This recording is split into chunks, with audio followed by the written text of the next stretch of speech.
Welcome to Wilfrem, Whispers of the Past. Featuring B as Stoat, the fighter. Yeah, because you give them in the morning, then you give them at night, and it's like, good job, here's your coffee. M as Reyna, the ranger. Please don't scare me when I'm not prepared. Splendor as Crag, the warlock. Yeah, I can take plenty of hits, Fibbit. I wonder how many you can take. Verbal as Compton, the wizard. Yeah, so I'm gonna start this conversation with something that I know is improper, but it's killing me inside not to say it. And our humble dungeon master, Grim. Oh, no, not from me. But see that creature over there? And then you see like this big, large, limbering wolf. He's like, that guy would try and eat you. Go away, friend! And the wolf takes off into the woods. So please, sit back, relax, and enjoy the show.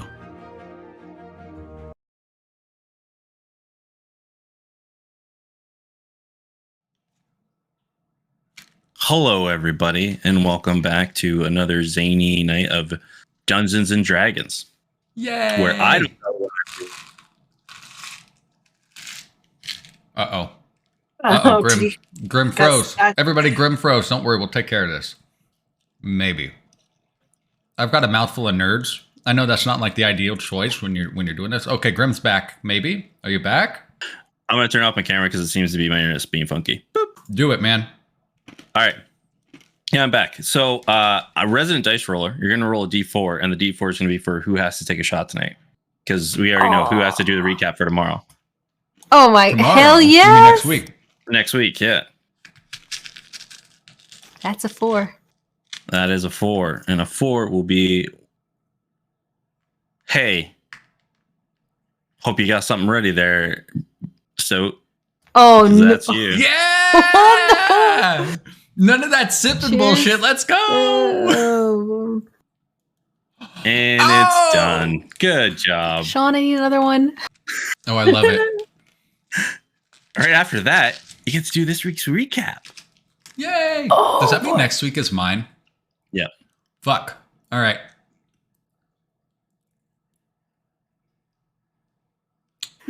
Okay. All right. Recap. Here we go. Whew. We dispatched the thugs. We looted the thugs. We found some bounty papers that were written up by Peyton Cornwallis. And something about depraved masks. Grim, could you confirm, like, was that paper, like, did it have like a header saying the depraved mask, or did it imply that the depraved mask picked it up? You guys figured out that the depraved masks were actually the people who had the bounty. Okay. All right, so then, yes. So there seem to be 2 women that belong to the depraved masks, and the rest seem to be thugs. Craig diligently buried the bodies by the side of the road, kind of off-site, so hopefully they wouldn't be quickly found by anyone passing down the road. And Deanne seemed pretty unwell about the whole situation. He had thought his standing with Thamar was different, and this seemed to be some sort of hit on him. We got to Durnwich, the port town. There's about a 25-foot wall that surrounded the entire perimeter, and as we got closer and closer, we could start seeing that there were guards posted up top. Stoke kind of got uneasy, and she might have caused a small commotion, but the group, smooth talking, quick thinking, and giving some sampling of Joffrey's whiskey, managed to win the guard over, and we got into the town pretty easily. And then we got to when in town, we tried to figure out where to go. We decided to stay the night at the Brass Compass, owned by a gentleman named Idleheart. Reyna and Compton booked the Tower Suite. Compton, Stoat, and Deanne went and put the horses away, or hitched them up. We went back up to the room. There was a lot of conversation. Reyna had a bath. We found out her age. Yeah, we did. Found out everyone's age, actually. It was great. It was good. We learned about teeth. You're forgetting Yes. an important piece. We're learning a little bit about This teeth is a now. normal thing that people do in real life. We look at our teeth and we say how old we are. Remember, everybody, your teeth are like rings on a tree. That is how they tell the age of horses. I know that. Yeah. We're all horses. Listen, I worked at a vet clinic. I was like, not Teeth. going there. Let's Okay. go with it. Teeth. All right. So then, right. So where do we go? Okay. So there's a lot that happened here, and I don't even know if, like, what needs to really be covered. But Stoat was trying to be magicked upstairs. Did not like that. Instead, she walked up the stairs and had a great conversation with Craig, who checked her over for magic and other things. Craig mentioned that he can't hear Nathaldian, and that, you know, he doesn't know what to think about the changes just yet. And if he still feels like himself, which I think Craig said he did. Downstairs, Deanne and Compton have kind of a heart-to-heart. Deanne confesses that, like, he's starting to warm up to us, or like warm up to the idea that there's something more for him, and it kind of seemed like he might be turning a new leaf, so to speak. Raina puts on a dress. Everyone loses their fucking minds except for Craig. Because she's hot. She's hot. She's like smoking hot. All right. Which was actually probably a really fun part of that session. We end up going out for drinks after everyone washes up at the Battered Bilge. Stoat was looking for any kind of marks on houses, any weird things that might be lying around, but she never found anything because this place is crimeless. It's wonderful. We get to the bar, and there's a musician playing. Our dear friend Arrow Darkfoot, going by the name of Adar Fuktaro or something. He's in the bar and he greets us like friends. Talks about how he's making a killing and he's gonna get out of here to go to Andara, some town called Asmar. City of Deals.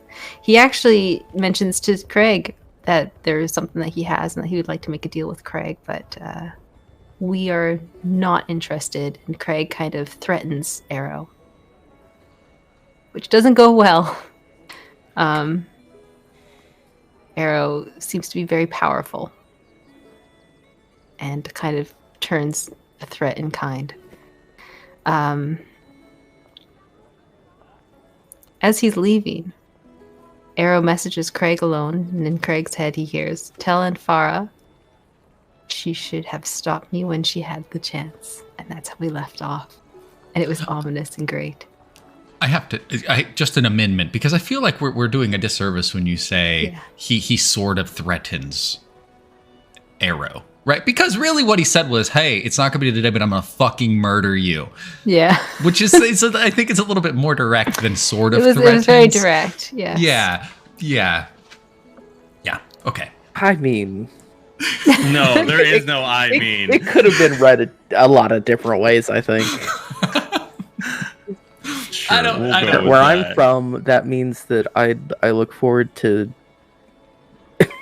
To a cordial I handshake can't even after a come up with duel. something kind Yeah. of plausible. Where are you going with that one? Aggressive. I look forward to kindly embracing you next we meet as friends. Oh, That's exactly what that means in Oh, Stillwater. okay, good to know. Is that how White Jesus says it? it's the only way White Jesus You know, says it. What are you talking I've about? been trying my damnedest to not talk about White Jesus. It's your fault. He keeps getting brought back on. That's okay. All right. We had a conversation about this. We're not supposed to mention White Jesus, guys. So, at the end of the session, you see, as we'll call him right now, as you know him best, Arrow gets back up on the stage, throws his arms up, does a deep bow, and goes back onto the fiddle, playing an upbeat, jaunty tune. You see that there are many patrons all going around, having their drinks. Some you see off in the side, probably About 20 feet away, a couple of people started forming a circle. And Reyna, with your passive perception, you're able to see it looks like some of them are throwing some coin down. It seems to be a small arm wrestling competition going on. Other people seems to be a small little darts tournament going off in the far corner. And generally, people are just drinking and being merry. Tales are being told all around the table, everywhere going all around. It's a very lively place. People are just going in and out of the tavern at all manners of time. We are all still sitting at this fucking table.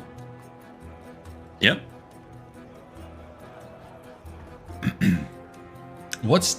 I forget, and it's possible you had said what had happened, right?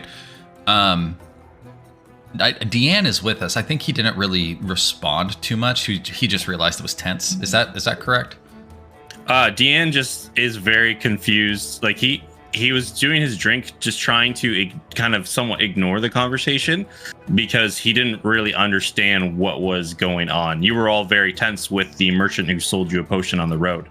Right. Okay. Craig is gone, though. Craig went to the bar. Yeah. He left in the middle of the try to cool down arrow, right? He left as soon as you stepped in.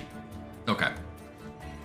So I think Compton's just kind of gonna lean across the table just so he's not speaking far too loudly to the rest of the folks to hear. He's like,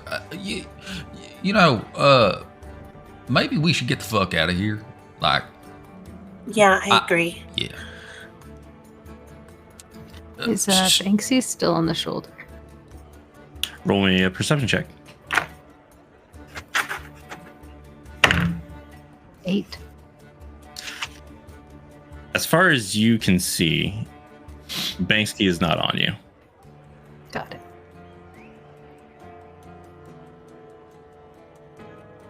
Hey, Stout, can you collect Craig from the bar and meet us out front?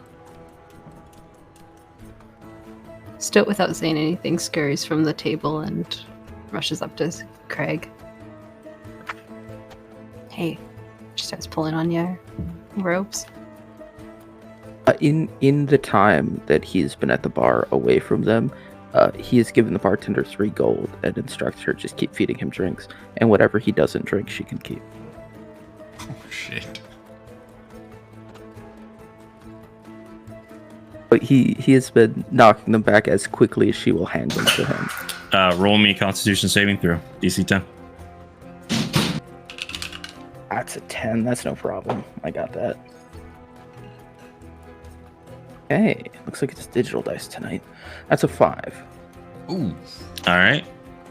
The thing is, though, normally you can handle. You're a pretty beefy guy, but she just keeps feeding them nonstop to you over and over. And the problem is, you told her to keep giving you the hardest drink they have. So even though you can knock them back better than anybody, even now you're starting to feel a little dizzy, sloshy, kind of leaning on the counter a little bit as another one is slid right in front of you. When Stoat comes up, he's gonna like jolt a little. Hey, you want a drink? And he'll like grab it off the bar and hold it out to Stoat. Stoat sniffs it. Does it smell really strong? You even, like, as soon as the first one is give, like, but even before you get it up to your nose, you can see like the vapors kind of waving over top of it. Oh.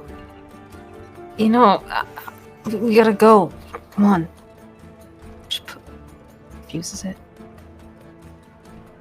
I mean, yeah, sure, that's fine. He will pull it up like he's going to knock it back, get halfway through drinking it, and then think better, like, oh no, I do need to walk out of here. And he will set the half full glass on the bar and just give the bartender a nod. Alright, lead the way. Are you gonna be able to walk? Yeah, no, I'm fine.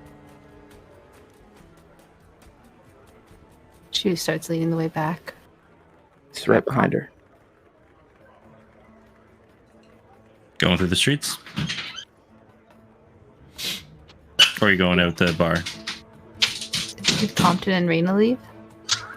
Yeah, after you take off, I think Compton's just gonna stand up because effectively we've said we're heading out, right? So he'll stand up and look to Raina and Deanne and be like just gesture towards the door and then just start working his way through the crowd. As we're leaving though, and I know I'm probably not the best person to do this anyways, I'm going to continue throwing like glances back at Arrow just to see if we are even objects on this motherfucker's radar as we're exiting the bar, like, or if he cares so little about us as I hate the term threat. If we even fucking register for this dude, So you've been watching him like meticulously, right? Yeah. Roll me an investigation then, since you've been taking the time. Like, this wouldn't be a perception. This would be kind of putting stuff together. Okay, give me a second. Investigation. Ooh, +8. 20. Dirty. So as he's playing the song, at first, as you're watching him, right, it just seems he's enthralled with his crowd, throwing his arms up. At one point, he's in the mix of everybody, just performing his night away. He keeps looking around, and you see over time, he keeps looking back towards Craig, and his face kind of grimaces for a second, and then goes back, and then he looks at the rest of you, and his face is a little bit more jovial still, and he keeps going through the crowd. And as soon as Stoat picks him up and walks him out the bar, you see his head turn for a bit, for like maybe 10 seconds, and even like the chord he's on lingers as he pulls out on the fiddle, and it goes like a long play, and then he goes back into the play. Oof. Yuck. I don't like that. That's good to know. Okay. So yeah, Compton doesn't like that. He's gonna kind of quicken the step a little bit just to increase this distance. We gotta get the fuck out of this bar. Yeah.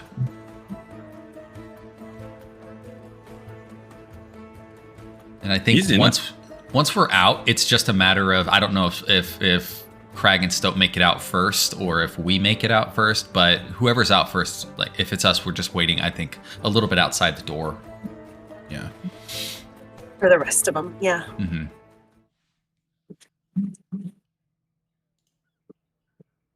So yeah, What time of the night is it, Grim? Right now, it's only about 6 o'clock. There's still daylight out. It definitely is starting to become more like dusk.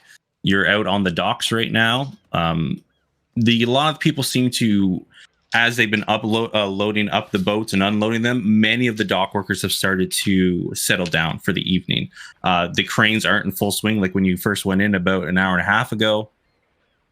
Most of the work has started to wind down, and there are a lot less vessels when you first approach the dock.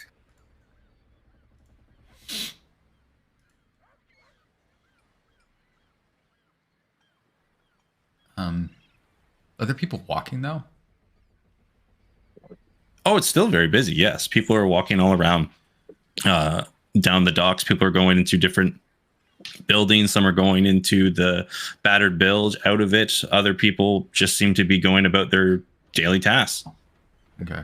I'm gonna stop somebody that looks like a dock worker, like a laborer, right? Easy enough. Yep. Okay. Hey, real quick, buddy.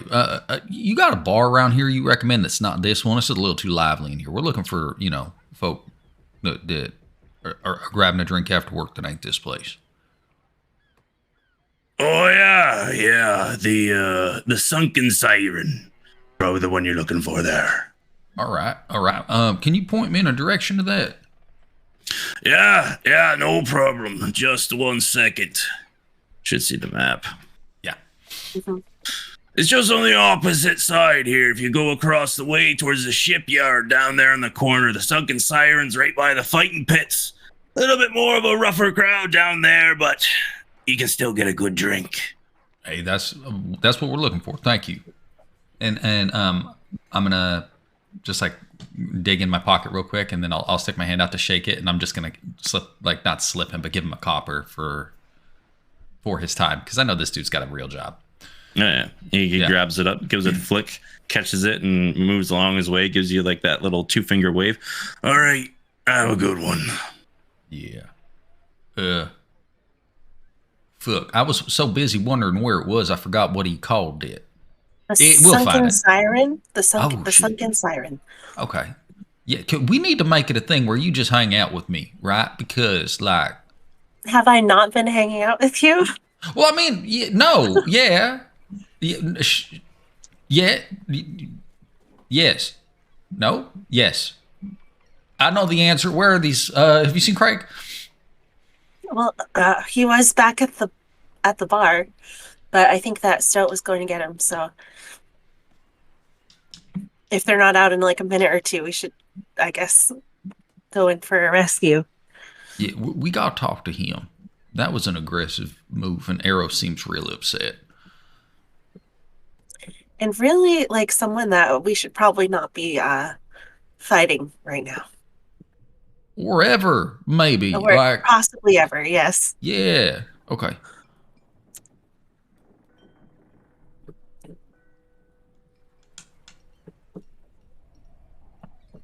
Y'all coming, or? Stoat would be holding the door open for Craig. He just walks right on out.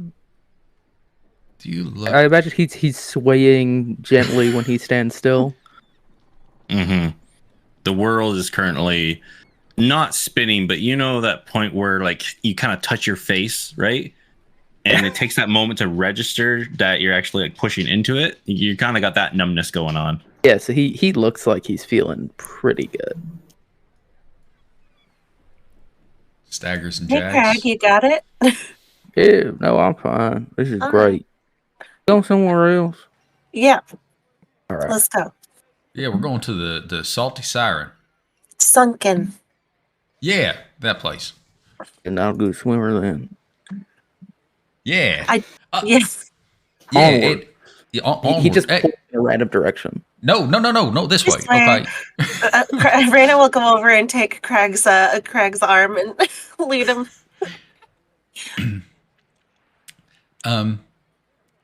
If we start walking over there as like a group, right, with Raina and Craig together, I'm gonna kind of like tug on Stoat a little bit, just like on her arm, and then I'm gonna drop back to where Deanne is. So it's like the three of us. So ideally it would be Raina and Craig in front of Stoat, Deanne, and myself. And I'm just gonna talk to him and be like, hey, just because I don't know how mad Arrow is and what might happen, can we keep an eye out a little bit? Keep our wits about us.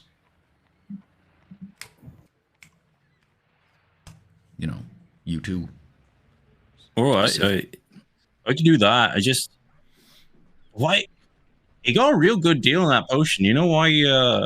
Like Craig would just go around and threaten to murder. Like I don't know what. Everything from the Force is a bit fuzzy, but as far as I can remember, but he seemed to get a pretty good deal. What happened?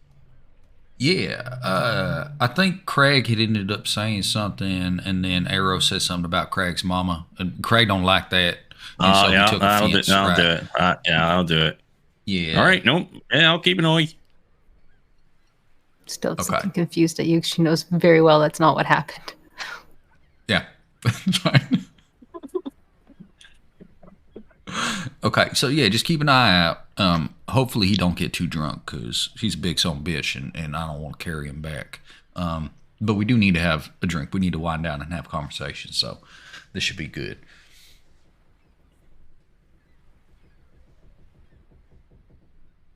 How long does it take us to walk to this bar? Like it can't be that long, right? No, not long at all. Yep. Okay. No more than about 10 minutes. Okay. Is there any interesting things to see as we're making our way over there? You would be, as you're going over into that direction, the most interesting thing you would see is the ramshackled of buildings kind of made into a U shape. And you see where all these buildings are, just above the tops of these buildings are these wooden planks all put up and this canopy all built around. You can hear people cheering, rah, jobbing, and then like the smashing of flesh on flesh off in that direction. You do see that there is a shipyard. Further off in the distance, you can hear the loud clanging and clacking, and it looks like right now they're actually building a vessel. You can see off in the distance. Other than that, not too much interesting is going on. Just people are just all about doing their work. Okay. Does it look like the wood planks up top that connect the buildings? Is that like patrol routes for the... I forgot what you called them. The black glove folks? The Black Gauntlet? Yeah. Which, like, up here, or where are you talking? You said that there were like planks. No, right here. Just above. Okay. No. It's like almost like a fence is built. Oh, okay. I misunderstood it the way I saw it in my mind. Okay. Is there a presence of the black glove? Everywhere. Yep. Everywhere. Okay. Yeah. Not by everywhere. I mean, you see them smattered throughout the day as you're traveling. Okay. Okay. Okay. And you will see, though, at the same time, what throws you off is the Black Gauntlet is the majority. You would know them, Compton, as you have seen them in the past. The Golden Crown is here as well, but they seem to be a lot less prevalent as the Black Gauntlet. Okay. Huh. I'm gonna tuck that nugget of knowledge away in my brain basket and keep going. At this point, I'm just trying to capture as much as I can, move forward, and keep Crag from falling into the water. Right? Anybody else doing anything on the trip?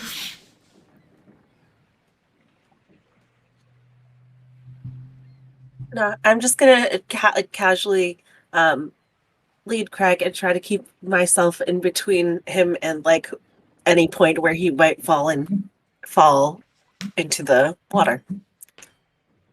Stoat, would he kind of looking around to see if anyone's watching them because of that weird bounty that they found? Roll me a perception check.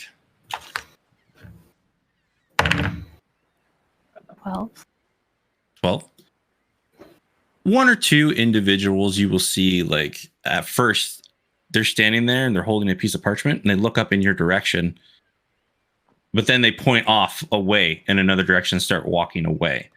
Every once in a while, someone catches your eye that might be that way. There's other people, like, there are a lot of people actually that kind of reminiscent of your group, that they are well in armor, not showing any signs of being a part of any type of militia or anything like that. But many of them seem to be going about their business as far as you can tell. But there definitely is a presence of either adventurers or mercenaries all around in this area, not just you guys.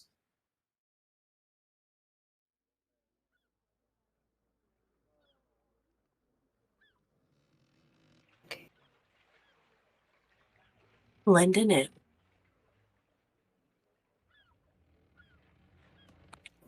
Anywhere else you want to stop before you go into the Sunken Siren? I do want to just a point of clarification to make sure that we're aware. We did give Deanne one of the orange cloaks earlier, and then he changed into this fucking suit. And I don't know, did he keep that orange cloak on like a smart guy who has a bounty on his head, or was he an idiot and left it back at the fucking house? Roll me. See, here's the thing.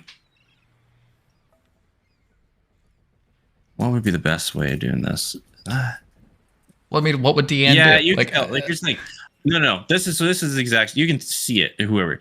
Deanne does not look like the same guy when you guys as he was when you first met him. His hair is very well coiffed. Yeah, his hair is very well coiffed. He's quite clean on there. He is very well dressed. He's almost doing the hiding in plain sight by not looking like someone that would be having a bounty on their head type thing. Okay. If it seems like he does not look like the same individual, he's even carrying himself differently, I'm not going to worry about it. Okay, cool. Yeah. Cool. Yeah, he makes sure to keep his weapons concealed. He didn't even bring a scimitar with him. He just brought his ornate dagger, as far as you guys can see. So he seems to be trying to do the hide in plain sight. Fire. Okay. Yeah. So easy enough if you all are heading to the Sunken Siren. Once you go inside, it is very interesting that the entrance to the Sunken Siren is actually very large and open. There are two double doors that go almost right to the ceiling of it. They're both swung open right now, and it almost looks like entering a Viking hall. up on the top shelf where the second floor would be, you see there is the head of a ship actually up top on there, and you see that there is probably where they get the name of this ornate heading on the ship of almost this beautiful woman kind of with her arms outstretched, look like she could sing at any moment. There are benches and tables everywhere. The lighting in this area is very dim and dark, and that's why they mostly keep the big bay doors open as they let in the daylight right on through.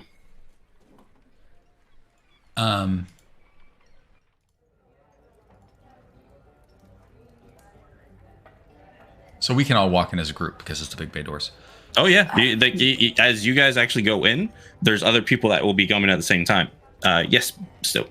Still would do a perimeter check before coming in just to see. Roll if my there's anything. perception check. Yep. Thank you. Okay, that's a 23. 23. You will find a couple symbols on here. You will find a half circle upwards with a dot in the middle. And you will find another one that is half circle lower with a dot in the center. And give me 1 sec. See if I can get my camera working right now for you. That one. Stoat's on guard now that she's seeing people staring. And let me turn on my camera real quick for you. Oh, okay. These are what you see right there. And a square. It's a happy guy wearing a monocle. Sorry, folks. I have a request. I'm looking for something very specific in this room. Okay. Is there a piano?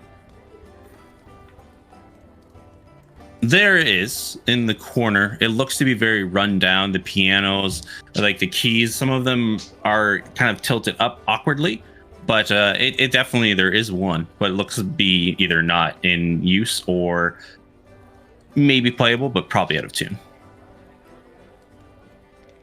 Okay. I mean, maybe we just grab a table and then get around for Yeah. Yeah. Okay. I do want to go look at that ship. Do you see that? It's inside the building. It's like part of the structure. Super neat. It's real cool. I wonder if they made it like seaworthy and then it had just like, you know, run ashore or something, and then they put it in here as like decoration after the fact, or if they just Or maybe built they it. were building it and they fucked it up and they were like, oh, it can't go on the sea. We might as well make it into a building. Yeah, which would be wild, but I mean at the same time cool as fuck. So I like that. Well, actually, it ran ashore about 30 years ago. One of the biggest storms that Dunwich seen. The guy, after that, he retired from sailing, decided to build a tavern around the ship. That's where it is now. Yeah, you know what? If I had run my ship ashore 30 years ago, I'd also retire from sailing. Yeah, especially when you lose your arm. And you see beside you this very burly older man, big bushy white beard, almost balding on top, but still has the wisps of hairs on the side. He has one like nice strong arm with tattoos all over it, and the other, the sleeve of the shirt, is all tied up as he's missing the other arm. What? Oh, boy. Damn. Hi, I guess. My bad. Hi. My name's Compton Weller. This is Miss Raina, and that's Stoat, and that's Craig over there, and this is my friend Jeff. All right. Dungan's is the name. Dungan. Looking for some food or just looking for some drink? A little bit of everything, actually, I think. Y'all could eat? Oh, absolutely. All Craig just right. gives a thumbs up. Yeah. Craig, yeah, you should eat. I'm fine. Well, we got some sausage soup and some grilled rabbit. That's on special today. You got some fresh bread? Yeah, that's what I was going to ask. Craig. Craig will have a loaf of bread, please. No problem. And drinks? You got a special, or is it just like... Oh, yeah, sorry. We got the house porter. We got Ruby Loot Fruit Ale. That's my wife's. Yeah, I know. Yeah, then we got this thing called Save Aim Blank. Once again, it's my wife. She's trying to fancy up the place. We don't got those type of customers. What can I get you? I mean, look, here's the thing. You got them type of customers now. I'm not keen on wine, but that second one, it sounds delicious. Craig, what, you want some water? I heard something about wine. Alright, we'll get the Save Aim Blank. I will be happy to hear that. You want the whole thing, or like just bring the ball to the table? Yeah. The bottle? All right. Yeah. That'll be about gold, 2 silver, just so you know. For like everything, include the food, or just for the bottle? Just for the bottle. The food, every plate will run you about 2 copper pieces. Is that going to be 5 plates? Craig, you still eat 2 plates at a time? I could eat. Yeah, 6, please. All right, that'll be a silver and 2 copper. So all together, we're looking about a gold, 3 silver, 2 copper. Compton looks at Stoat, who is our fucking treasury. Don't need to pay now. Just whenever I bring everything to the table, just take care of it. I'll be back. Oh, thank you. Bye. He was a big motherfucker with that arm. He only got one of them. Did you see the size of that thing? I know. Remember that time you said that you guys were going to cut off my arm? He didn't quite regrow it like you were saying. Yeah, I mean, look, his magic ain't the same kind as us. And look, he's managing just fine. So maybe cutting off the arm's still a good strategy. He's not shooting any bows as far as I can see. I've seen people shoot bows with their feet. I know, we went over this. It's not as efficient. I bet I could figure it out, though. Look, we'll figure it out. We gotta get a table. Craig, is there a table you like? Craig will take this opportunity to take a good look around this establishment, and because this is always the most important thing, am I the biggest guy in here? Oh no. Roll me a perception with a disadvantage because you're poisoned. Poisoned is a very fun way of saying drunk. Perception, right? Mean. Oh God. Folks at home, that was a 21. Why didn't it get sent through? I don't know. That's a you thing. It went through D&D Beyond. It's a 21, yeah. Yeah, no problem. With a 21, even kind of swaying, looking around. The problem, though, everybody, as you're seeing, as he is getting this 21, he seems to be almost like giving the stink eye because he's concentrating real hard, looking around at everybody. He figures it out, though. Height-wise, he's the biggest guy. Girth-wise, there's a couple people kind of fighting you for max right there, but you see there's a couple people who stop and turn and give him a gruff look as he's giving, not at meaning to, but giving the stink eye to people because he's trying to figure out heights. Fuck. But if I see it, they're getting a more pointed one right back. Oh no. Okay. All right. High or low? Oh God. Always high. Always high, right? Yeah. Okay. Oh. No problem. When you say the words That's K high. in the tone that you say the words K in, I don't feel good. No. I didn't know that one syllable could have so much tonality to it until Right. this.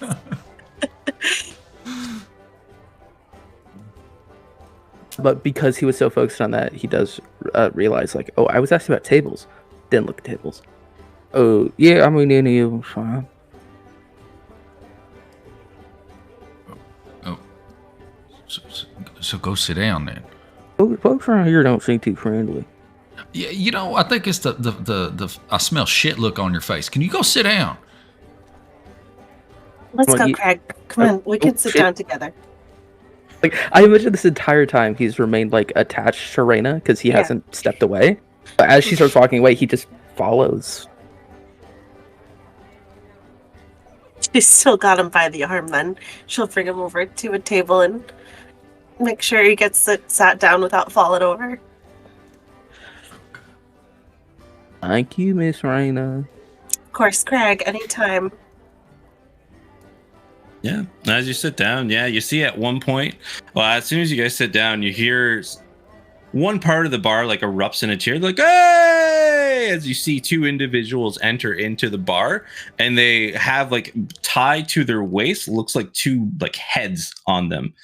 At first, you think they're almost like humanoid type heads, but anybody who pays attention, you'll notice like instead of hair, it's feathers coming out of the top.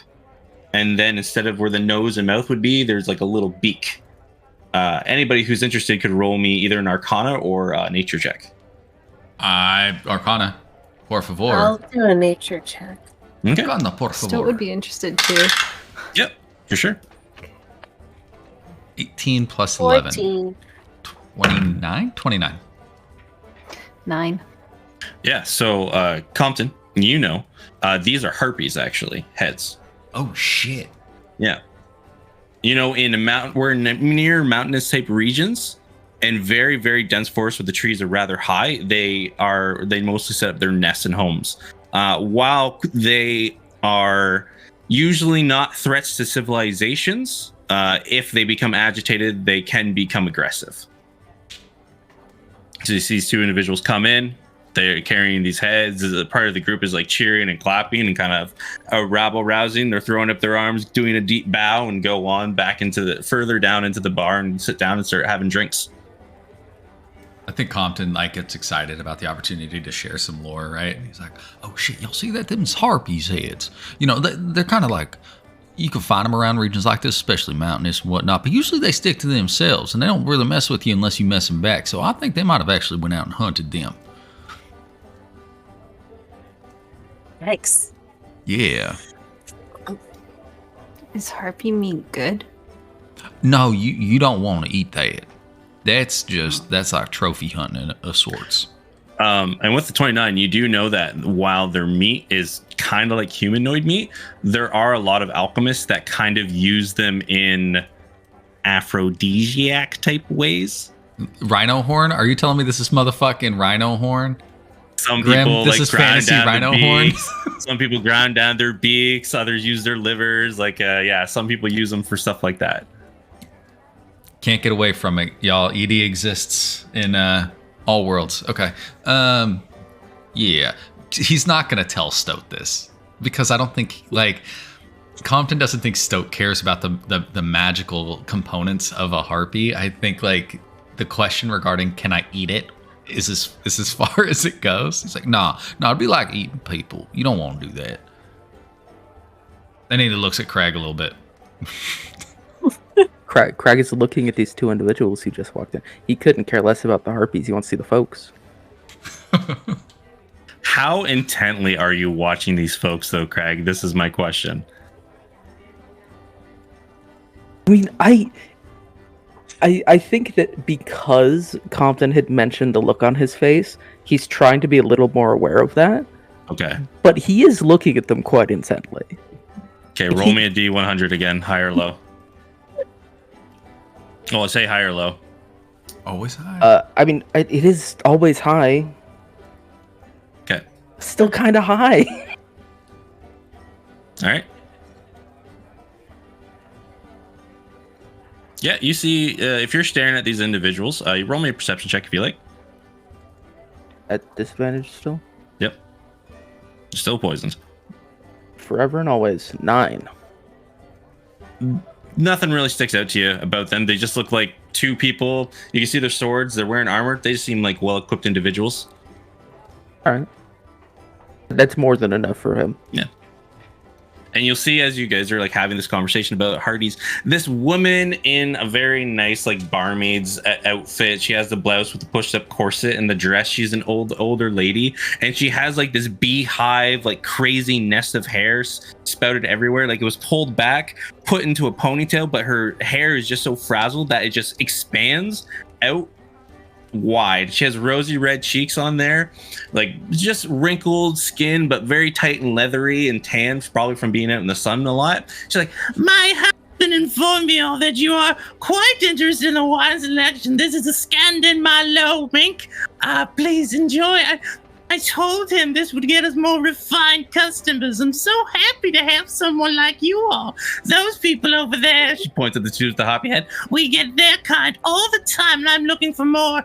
Sees Raina. More refined customers. Thank you. Thank you so much, ma'am. Yes, of course. And here's your food. Please, anything you want tonight, I'll be happy to serve you all. You all just look at the little one in her braids and her hair. Oh, and you. She points at Deanne. Oh, you look at that suit. You look so handsome. Are you two together? This is like the night out, and these are all like your handymen. No, they're not together. No. Everybody here's solo right now. I mean, we're all together. We're all here. Collectively, but they're not. Jeff is just hanging out. All right. No offense, men. Please enjoy yourselves. Compton's staring at fucking Deanne. Deanne does like the shuffles up, sits a little bit higher. I'm gonna set this motherfucker on fire, Grim. Don't make me do this. I like him.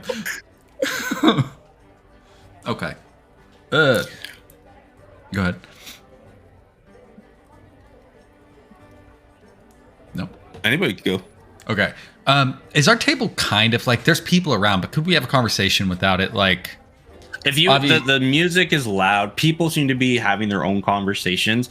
It's not like a shady bar where everybody seems to be looking out for everybody.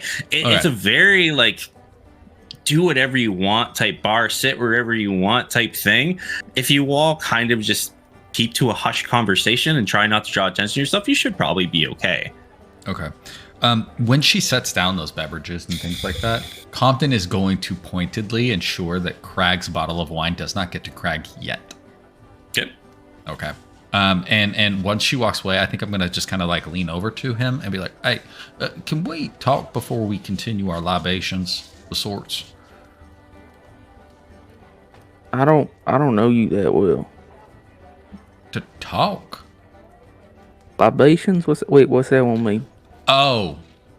It's like drinks. Yeah. Drinks. Okay, you just say drinks. What the fuck? So the answer is yes then. Well, yeah, I'm okay. Here. You're here. We can talk. Cool. What the fuck was that? Oh, it's nothing. That's fine. That's not fine. He was watching us walk out the bar. Arrow's kind of motherfucker who don't give a shit about nothing, but apparently he now cares about you. Yeah, no, it's great. Don't feel good. I'm like, yeah.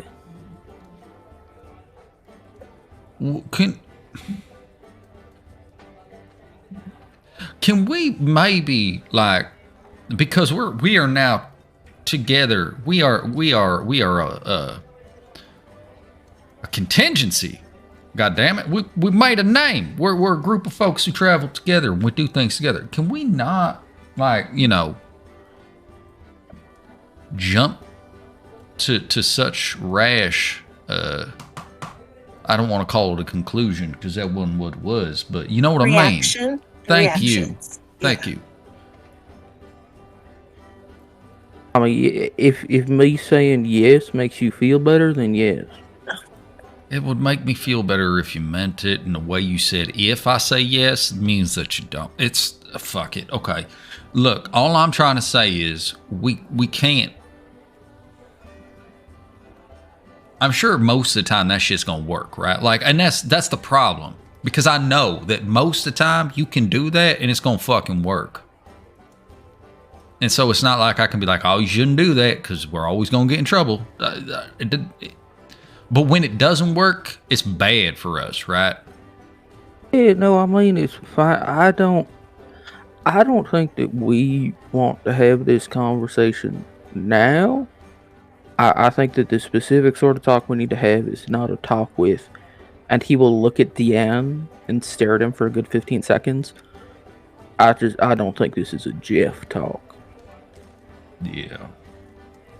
You look over and you see Deanne is not even paying attention to your guys' conversation. He's looking to the far right corner of the bar right now. Like you can see his attention is drawn to another section of the bar. He's not even paying attention to you guys. Is that where the piano is? No, you actually see there is a large dartboard on the wall, and you see there's a group throwing daggers at the dartboard. Oh, he'd be so good at this. Stoat actually kind of elbows Tian.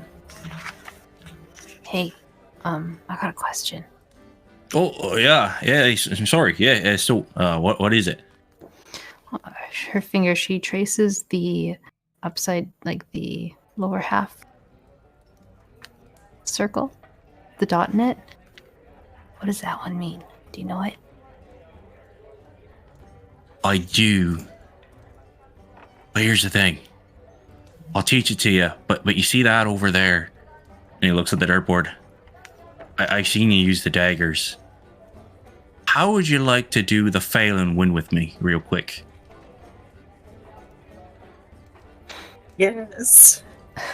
Whatever it is, say yes. That sounds awesome. She scoffs at him. Okay. Have you ever heard of fail and win? It's kind of like a grifter type thing. No. So what's gonna happen is, I know you're not. I can see it in your eyes. You're not as young as you look, but you look young. So here's the thing. I'll pretend to be your dad, right? And say that I'm gonna teach, like, we're gonna try and go in this competition for throwing daggers.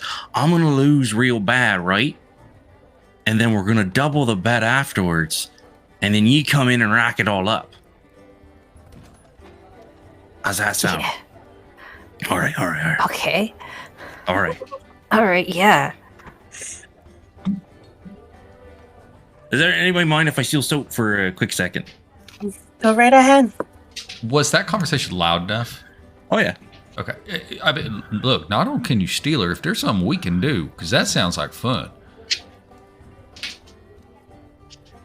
Kind of looks at Stoat. It's up to you if you want him to help, but I think we got this ourselves. Compton's pretty good at, like, making a scene, embellishing the truth. I mean, look, don't over. I'm just excited to watch. I'm just asking if you do need help. I'm offering it. If you need it, I'm over here. But I just at least want to watch. That's all. Stoat looks at Deanne. Does he seem confident? The thing is, he's looking at you with confidence. Okay. Yeah, we got this.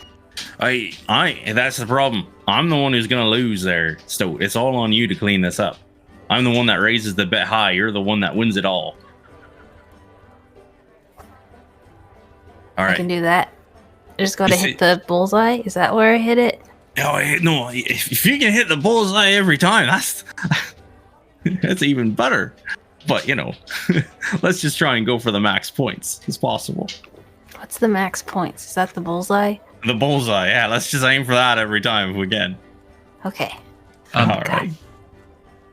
Yep. I'm a fucker. Never mind. You know what? I have faith in you. Go ahead. So we'll fast forward as he goes through, and you see there are two gentlemen up there on the board. Once again, these guys look like everyday workers. Some of them look a little more equipped and everything like that. Dan goes, "Hey, boys, me and my daughter here. I've taught her a thing or two about daggers, and I think we could, I really just want to show her how we can use this game to test." And they're all kind of like smiling. You see, I don't know, how much would we go for this type of... Honey looks down at Stoat. How much do you think we should bet these gentlemen for our first round? A gold? And you see the two gentlemen like get a big wild smile. Is gold enough? I don't know. Would be gold enough there? And they kind of like nod their head. Oh yeah. Gold's more than enough for entry.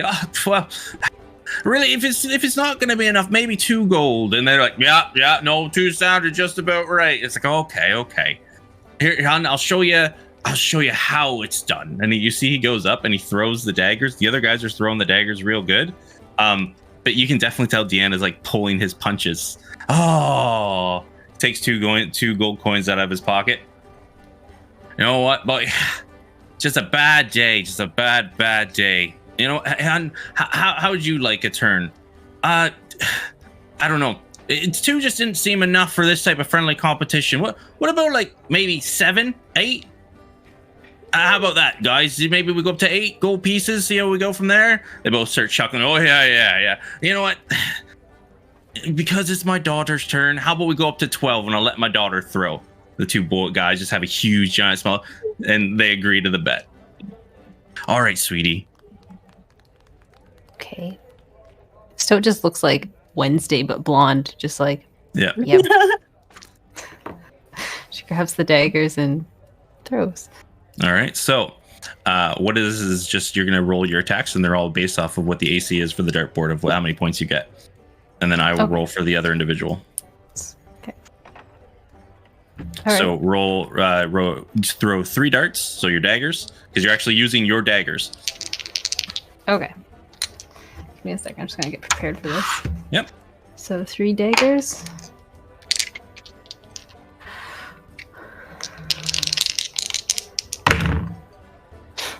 Okay.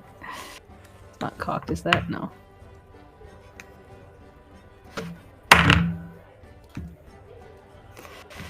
All right, so that is 9 and a 25 and a 19. All right. So the first one is a miss. The second one is a bullseye. And the last one is yellow, right between the bullseye and the yellow band. So let's see how this guy does.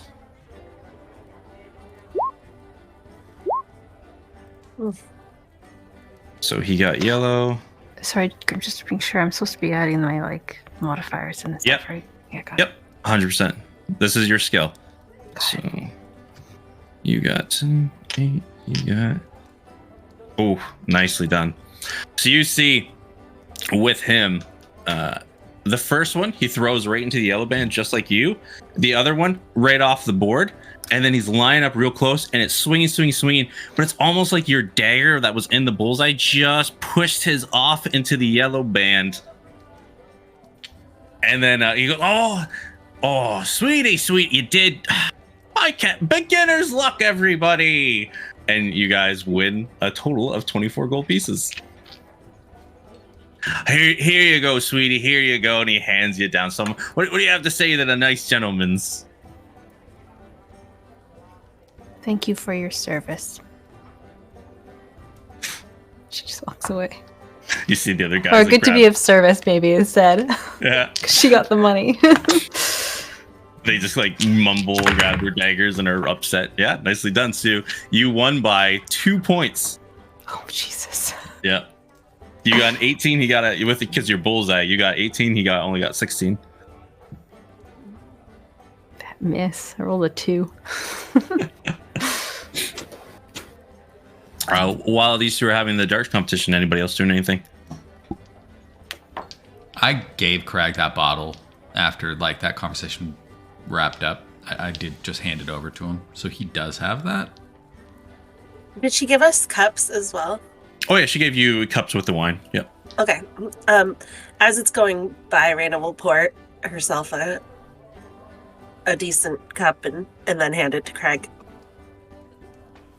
Craig just pours himself a glass and he's sipping it because he knows that like I do have to walk back. He got off to a good start, but he's taking it easy now. And also he gets the sense that he might have irritated some people with his presence, and he needs to be at least a little sharp for that.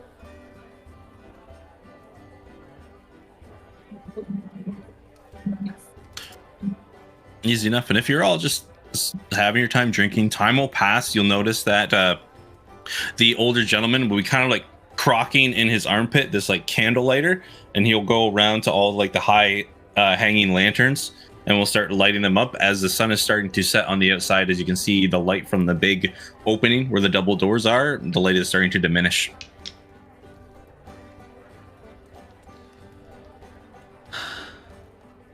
Y'all think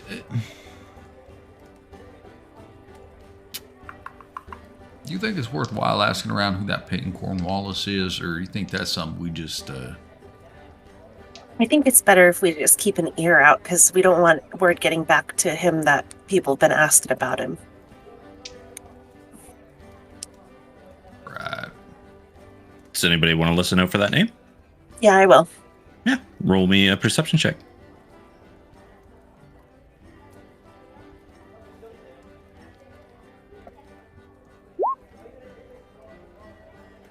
14.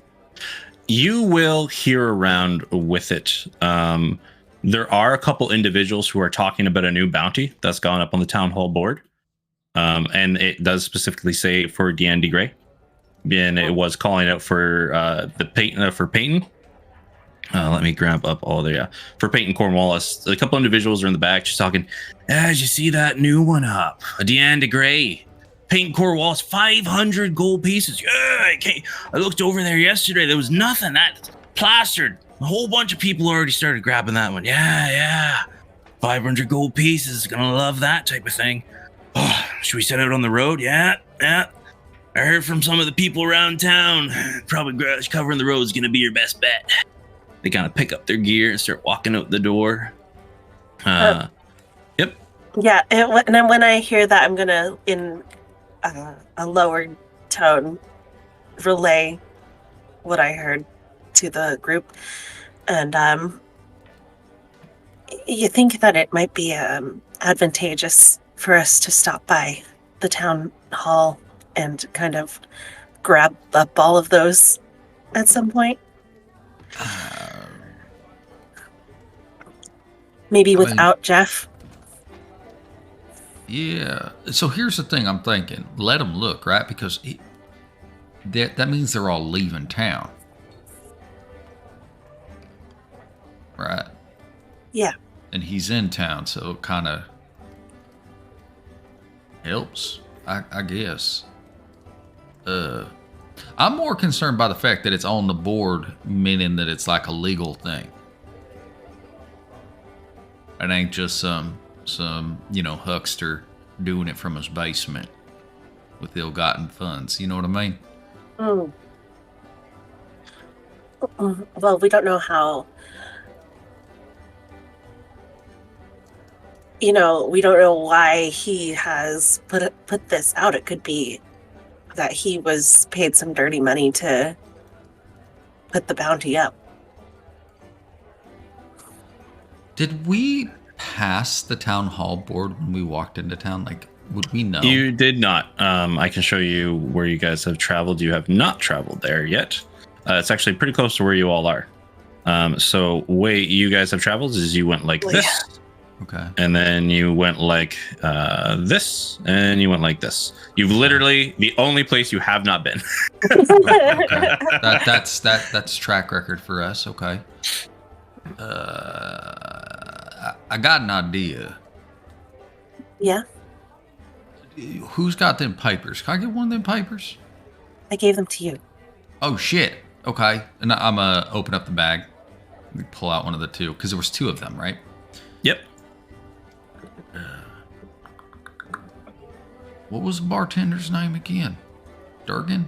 Dungan. Dungan. All Yeah. right. Okay. Dungan. This is fine. Okay. Just hold on. I'm going to make my way over to Dungan with this paper. Yeah. As you're like walking up, you see he's talking to a couple of the patrons at the bar. Yeah, and then it was a kraken as big as his entire inn, and I jumped off the boat. And then my salesman pulled me back because I said that was dumb. That's why I'm here still now. Remember, kids, if you're fighting a kraken, don't jump in his mouth. Like the other little sailormen are just shaking their head, and you can see like Dungan is like bright red cheek. He's probably been taking more of his libations than he should. Compton will wait until that story breaks and those folks either lose interest or there's just a lull. He does not want to interrupt. Yeah, you see he keeps going and going, but then you see his wife sees you there, kind of like patiently waiting. She pulls him off the bar because at one point he gets up and he does like the Captain Morgan style stance. And it's like yelling, holding up his one arm. He's like, and I'll get my arm back one day. And just starts giving. She's like, dear, we have actual pain refined customers here. Get off the counter. Oh, and he gets pulled down. Oh, yeah. Yeah, what can I do for you, Fancy Dan? I'm not gonna lie, my name ain't Dan, but I like that. Hey, so just real quick, when we had come into town, we're passing through. We're actually catching a boat out to Stillwater. That's a different, not Stillwater. That's where I'm from. Shit, what's that place? Shaw Garden. That's it. What? Yeah. What's the point? When we came through, there was we seen the bounty board out about the town hall, and it was just chock-a-block with all these, and I grabbed one because you never know when you can make some money. But okay. Keep going. What's the point? Well, I didn't talk to anybody about it. Who's this guy who's paying it? Peyton. I don't know Peyton Cornwall. You're probably gonna ask the mayor there. Grendon Shaw is the one you're gonna want to talk to about that. He's the one who posts up all the bounties. Grendon Shaw? Yeah, Gendron Shaw. Is it Gendron? Gadren Shaw. Gedron. Got it. Okay, thank you. You go back to your storytelling. It's real good. But if you don't want to go down to town hall, you might be able to talk to his brother. Okay. Yeah, Regular Shaw. He works down at the docks. His name is Regular. Regular. I'm gonna call him Regular though, because when you drinking, you kind of put a G in your words. Regular. I would not recommend calling him Regular. All right. Okay, that's fine. He works down here at the docks. That's funny. You got your brother's the mayor, and then the other one just kind of does manual labor, which I like it. I mean, no, he doesn't. He runs a shipping company. Oh. That's not necessarily working the docks, but I hear you. Okay. No, this is great. Thank you so much. This is a wealth of information. He grabs and wraps his arm around. Do you ever want to hear about how I got the sunken siren's name? It was called the Singing Siren at one point. But then I sunk her to the depths when she tried to steal my soul. You sunk the singing siren? Yeah. Oh. Glorious tale. And he grabs you like real close, starts to pin you in with his one good arm, starts like trying to regale you with the story. Do I see this happening? Oh yeah. You see him almost like in a headlock right now. Okay, I'm gonna excuse me, Craig, I'll be right back. I'm gonna go over and excuse me, Duncan. Hello. And she's gonna put her arm around Compton and sort of try to bring him back. Yeah, she looked just like this one. Sirens all around. Pretty bitches just like her. Oh, no. No. Okay. Hey. What? No, don't sink her. Saying? Nothing. We got to go. Thank you so much for the information, Dungren. Watch out for the sirens all around. And he goes to the other like patrons and starts just going off. His wife is like just so infuriated right now. Starting to think that man might be crazy. Yeah, I think he might be. What was he saying? Maybe we don't cut off your arm. You know, I'm starting to think it might not be a good idea. Maybe that's the kind of shit that happens. This situation brought that to the light for you. Well, I mean, we'll see, right? There's still a lot left unknown. We got to figure this one out. We got to collect some information, but that's fine. Hey, no, so it turns out that the bounties are put on the board by the mayor himself, Gedrin Shaw, but he got a brother down here. He works, quote unquote, I'm doing the quote sign. He works down at the docks. He owns a shipping company. I'm gonna tell you that he don't do no work. He kind of just hang out. He got lackeys doing it. But that's what we know. He didn't know the name Peyton Cornwallis though. And you would think if he was a town regular and that name was on the bottom of the bounty, it would kind of be a deal, right? Yeah. Yeah. It sounds kind of like they made him up, though. Oh, you know, I didn't even think that he was just like a moniker of sorts. Yeah. Could be. Okay. A pseudonym? Isn't that the right word? Yeah. Is that what it is? Okay. That's fine.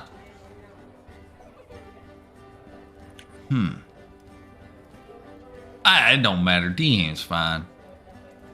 Jeff. Jeff. Yeah. Well, should we ask around for this brother then? I mean, maybe that's a question we put to Jeff, right? Yeah. See if he wants to know more. All right. Okay. You do look nice in that dress, by the way. I know I didn't have a chance to tell you about it. It's quite becoming. It's nice. Oh, thank you. Yeah. I feel like I look a little ratty, but we'll get close. You look great. Oh, no, thank you. I was hoping. Well, I was hoping to grab a dance tonight. You said you owed me one.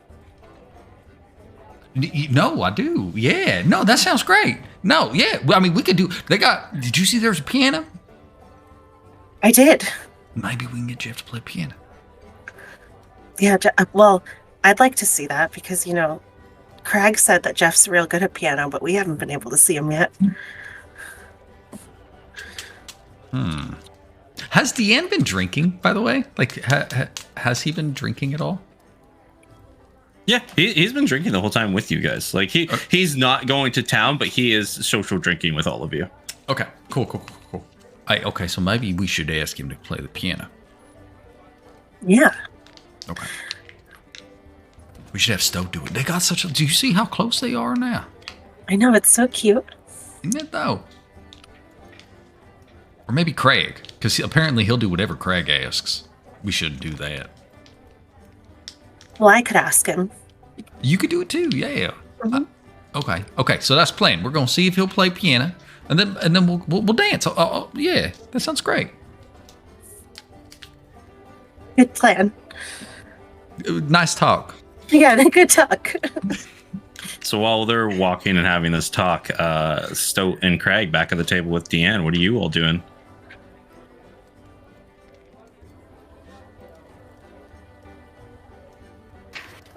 Stoat would be pestering Deanne a little bit about those symbols she saw. So, Deanne, can we talk about that thing now? Like, oh, yeah. You held up your end of the bargain there, Stoat. Okay, so let's see what we got. They got that one there. Okay. See the one with the half circle above in the spot? I don't care about that one. What's about the one on the bottom? Which one? The square or the half circle underneath? The half circle underneath. Guild protected, that one. Guild protected. And then the one with the square with the dot? That one, speak the word. It means if you know the word that the guild uses here, speak it to the tavern owner and he'll usually have work for you.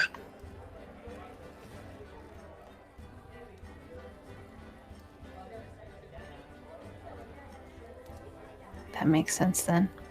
Do you want me to tell you the word? Do you want to try it? I'm not going to do it. What's the word?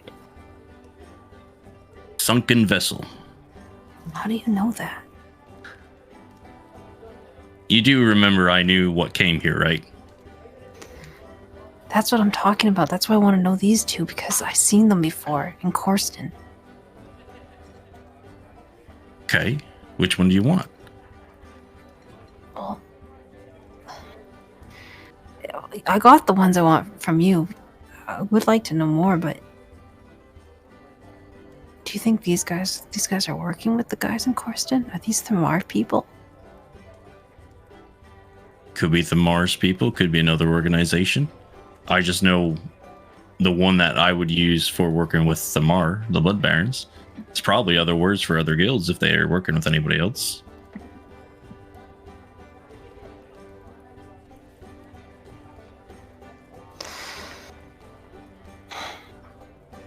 I don't understand how you guys operate. Who do I say the word to? The owner. Would be my guess. Like I said, I've never been here myself, so I'm gonna guess it's either the wife or it is the owner.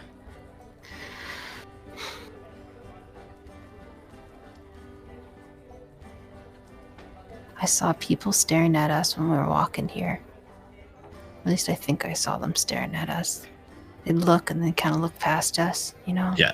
No, I'm a little bit jumpy, I'm not gonna lie right now. I want to get whatever work you guys need me to get done and get out of here as quick as possible. As soon as I heard that everybody in town seems to be looking for the bounty, I'm kind of sweating bullets here.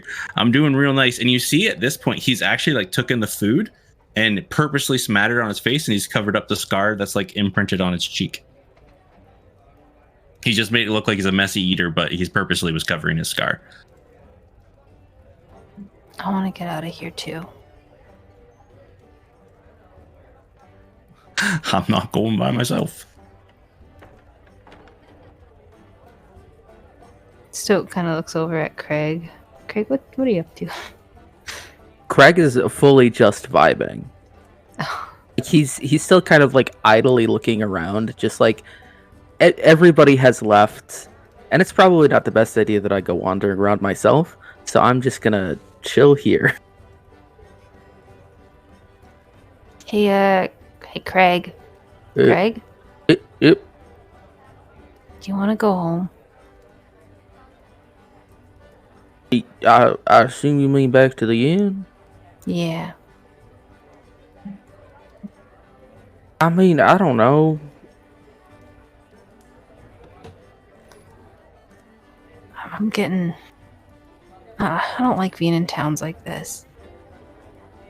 I'm getting nervous. I have some very bad news for you, Stoke. The place we're heading after this, that we're going to be for longer, is way bigger. Yeah, but these assholes are working with Thamar.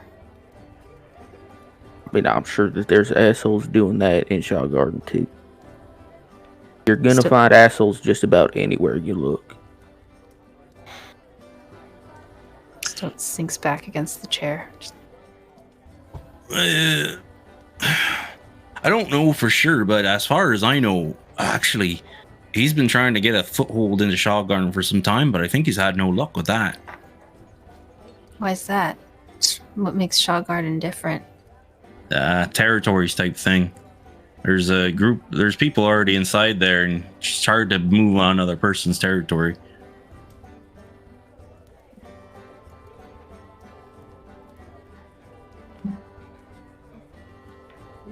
Stoke leans into Deanne and just quietly asks, who's the seer?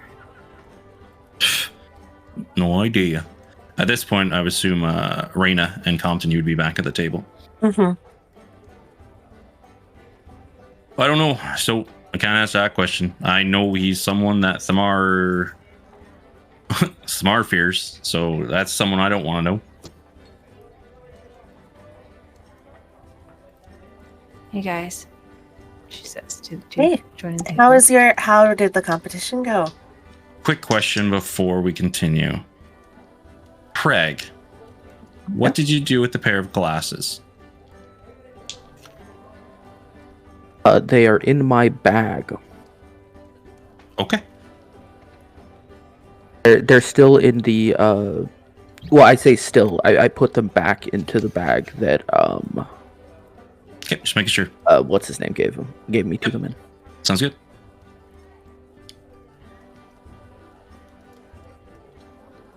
Continue.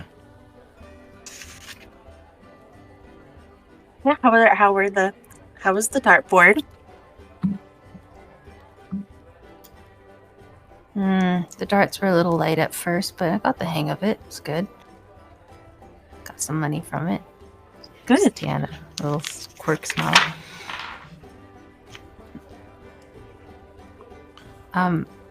Can we go now? Oh, Wait, like back to the inn? Yeah. I mean, I guess if we got it, we was talking about having a dance and whatnot, but is something going on? I kind of feel like we're being watched. And I feel like we're kind of in enemy grounds.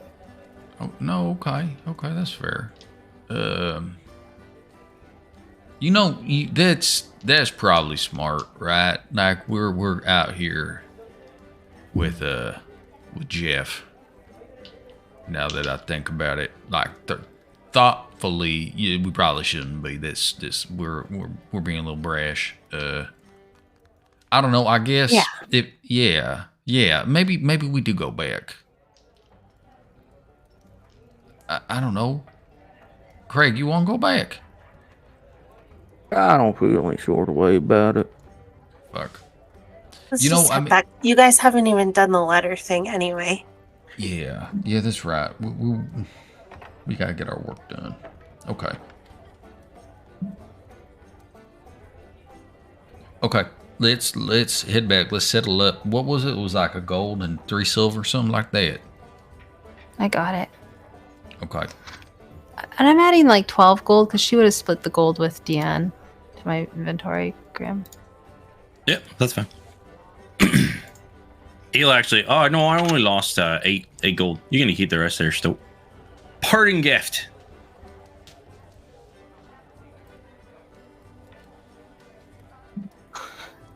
How much am I keeping?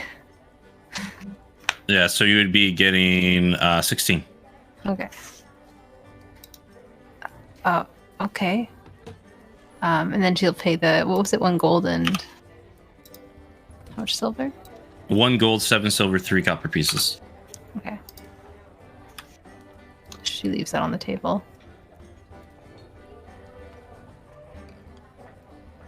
I don't know if we can just leave that there. I think we gotta hand it to him. Because we walk away, somebody just gonna grab it. I'd hand it to his wife. Seems a little bit more. Yeah. Yeah.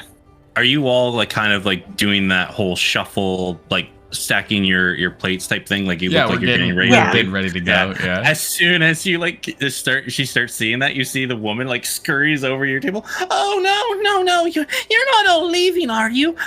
The night's only starting. You can see like the sun has set. It's starting to get dark outside again. Please, just I have other wines you could try. Just please don't leave me with these ruffians. I don't ever get nice people in this place. But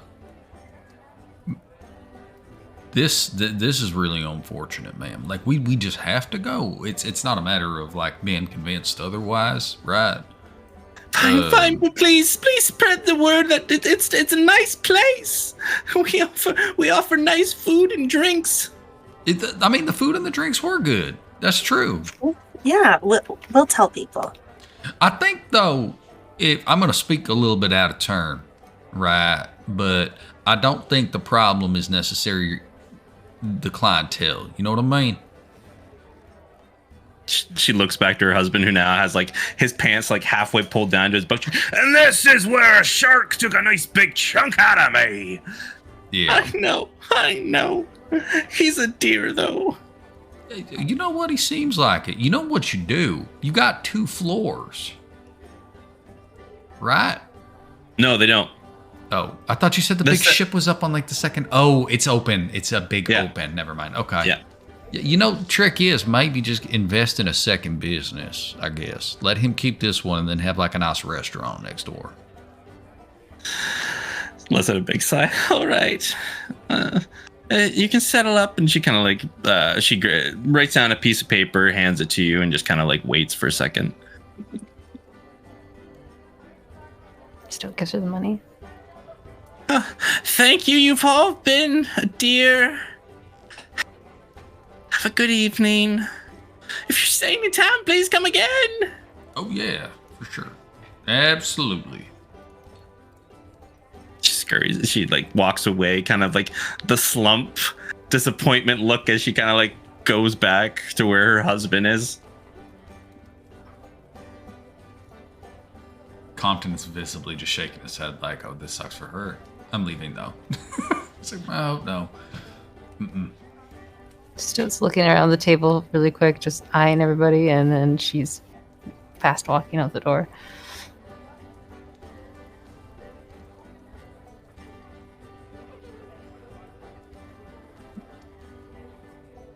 Easy enough as you all set off back into the town.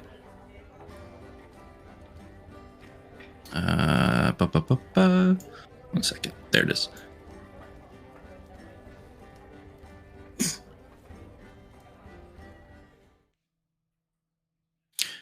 Sun is set. The work has died down for the day. You hear the boats kind of just swaying in the breeze, the splashes of them all around. It's pretty quiet. You hear the footsteps of people off in the distance, just traveling throughout the city. The city is pretty nice as you look around now. Many of the houses are all lit up. The lights of the buildings kind of spreading out into the street. Though there are dark spots every so often, it's for Compton and Crag, it's definitely a very, what would it be, a sight that you're quite used to being within the larger cities. The nightlife of the city, though not as lively as the day, it's still alive. People still spend their time. Some people are night owls. But it's definitely died down to the hustle and bustle that the daytime once was. You hear old people kind of walking down the dock. Some people sloshing, "Oh, de Marie, she left me for my brother." Just like little sea shanties, people are singing. You see the lights on some of the ships off in the bay. And Reyna, you would see, because you have very, very good eyes, you can see like across the large like landscape, it almost looks like fireflies far off into the distance. But they're not fireflies. It looks like lights far across the bay. Like ships bobbing out there? Some ships on there, but like very, very, very, very far in the distance, because it's pretty clear night right now. Like even the moon, like it's very dark. The moonlight is barely even showing at all. The clouds are like almost swarming around it. But you see, it almost looks like either a city far off across the bay, very, very far off. Like they look, at first you think they're just lights of bugs because they're so small, but you can tell they're too uniformed and they're not moving. Mm-hmm. I think she'd stop and look out for a second.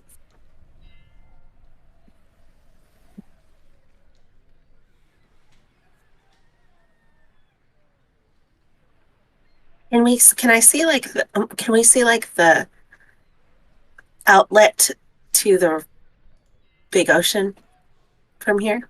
Yeah. Yeah. Yep. Like right now, the way it is where you all are, when you look in the one direction, you see more land, but when you look out, it's just nothing but open water for as far as the eye can see. Okay. Mm-hmm. Yeah, she'd step aside to look out and just stare. Well.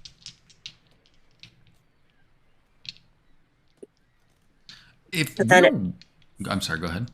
No, you go. I was just going to say, if we're walking as a group and Reyna stops, I think we're all stopping. Like, I don't necessarily think I'm going to step up to you, but like, we're not going to leave you alone in this place. Right?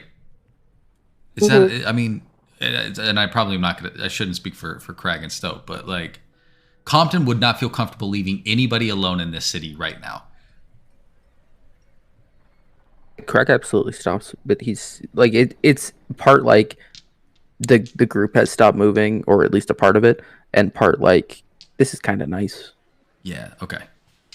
So we're all vibing. You're alone in terms of like what you're doing, but like we didn't leave you here. Yeah. Okay. Stoat's on watch.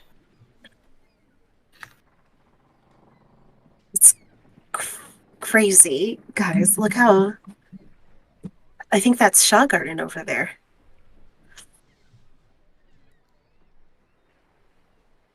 Huh. I've never seen so much water in one place.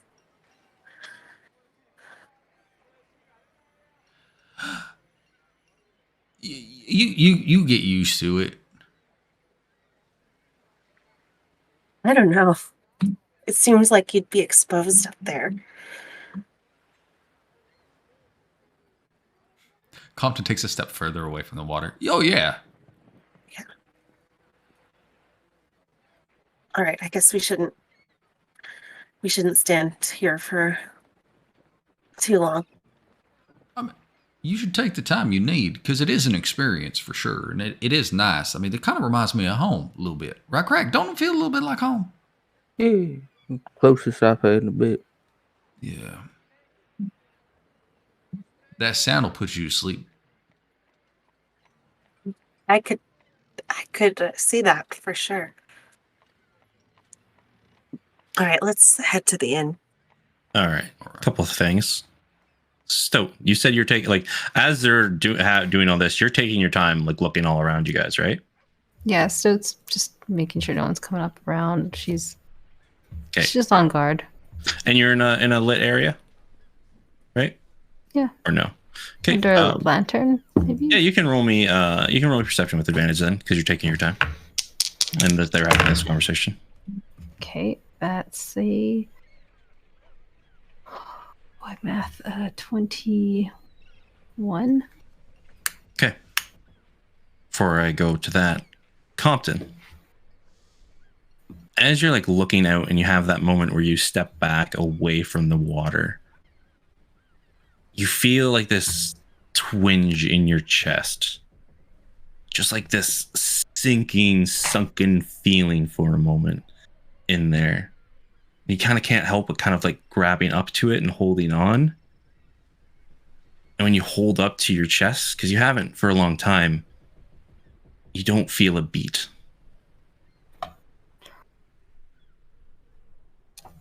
Oh. Like for a moment or forever? Do you hold there? Yeah. After about a minute, you feel dump. And then nothing. But just one? Yep. Ugh. Okay. Okay. Stoat, as you're looking around with the 21, you see far off down one of the alleys, you see a house where the lights aren't lit up or anything like that. The thing that we find odd, though, is the door frame has like this shimmer and sparkle to it, almost like little starlights, like little stars, almost kind of embedded in the door.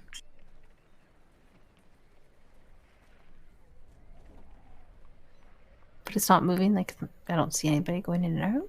Nope. Craig, are you nearby? I mean, Craig's with everybody else, so yeah. She elbows you now. Oh, Hey, what do you think of that? She kind of nods towards the shimmering door frame. now that she's poured it out, I can see it, yeah. Yeah. Do you see this like shimmering, almost like onyx black type door, like pure black night sky door with little shimmering lights, almost reminiscent of dark starlight on it? Based purely on the way you just described it, I think that's very interesting to Craig. How far are we from it? Probably about 60 feet. I think, without really saying anything, Craig is going to start walking towards it. Okay. I want to get within 30 feet of it. Okay.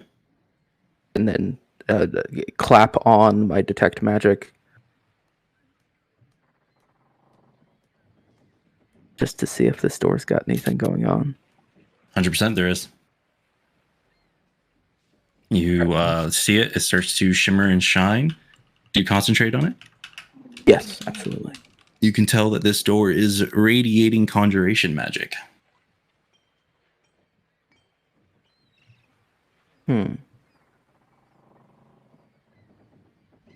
He takes note of that and then looks back to everybody else. Did Stoat follow him when he walked off? No, she watched you walk up, but she's staying put to keep watch on. Just be close to everybody. He will return to her, and just to her, so as to not interrupt what anybody else has going on. Doors magic. To bringing magic.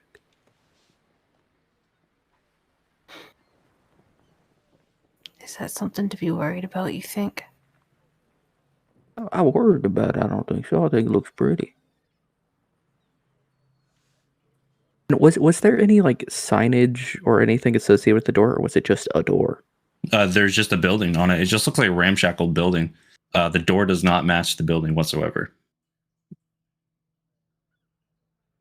I mean, it's definitely like a bad idea. I kind of want to go see what that door's about. What's Compton doing? I think him and Holding his Raina were chest. talking. Yeah. Yeah. Better not get Compton. It might kill him. Let's go. Let's go. Just the door. Just quick little crack Stoat adventure. Let's go. And he's gonna lead up to the door. Okay. Who tries to open the door? Crag Are we will opening the not. door? I thought we were just wait. No, Stoat's doing a perimeter first to see if there's any more symbols around it. Well, if he sees her doing that, he'll hold off. But Crag is absolutely not going to just try and open this door. He's going to knock. Okay. Roll me a perception check, Stoat. I'm offended. A 9. No, you don't see any symbology or anything like that. Like this door, the only thing that's throwing you off is this door does not match the aesthetic of everything else going around it. Craig, you think we should open it or should we just? I don't know, man. Well, I'm going to knock. If you want to, you can just kind of get behind me. It'll be fine. We shouldn't. Listen, we don't touch doors. Compton doesn't touch doors. If this door explodes or stabs me, I'm fine.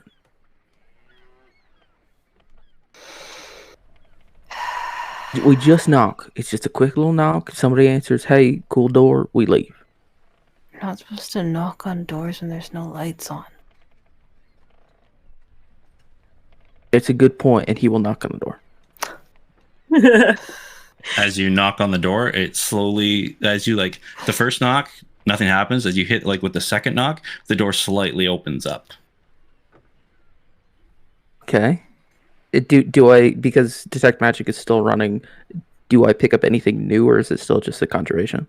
As you look around, you see that there's conjuration magic all irradiating, like almost like like sparkling light coming out from the door. He's gonna, with his foot, nudge it open a little further.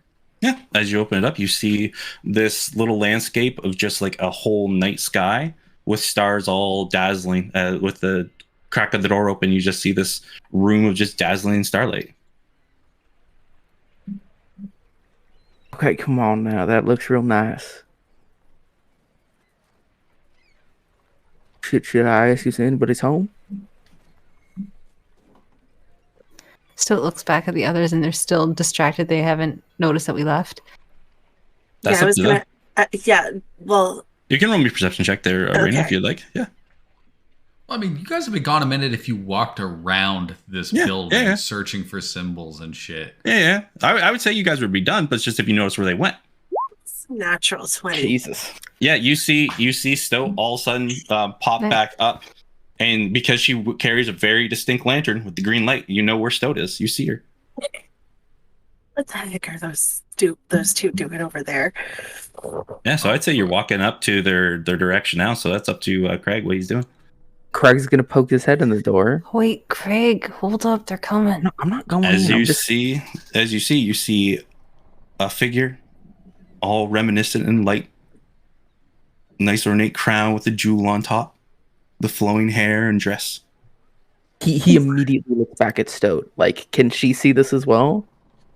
If Stoat's looking through the door, Hey, Stoat wasn't. She's looking back at the others. okay. Stoat, Huh.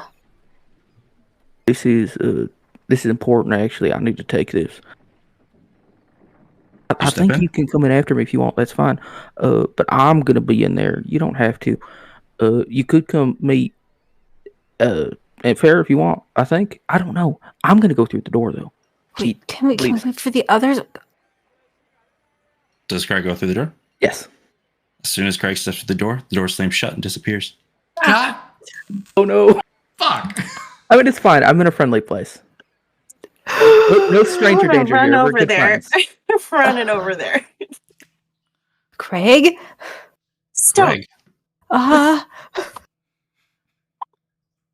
Craig. He touched the You door. step through the door. And you see the shimmering, beautiful visage of Infera. And as soon as the door shuts and slams, it all disappears.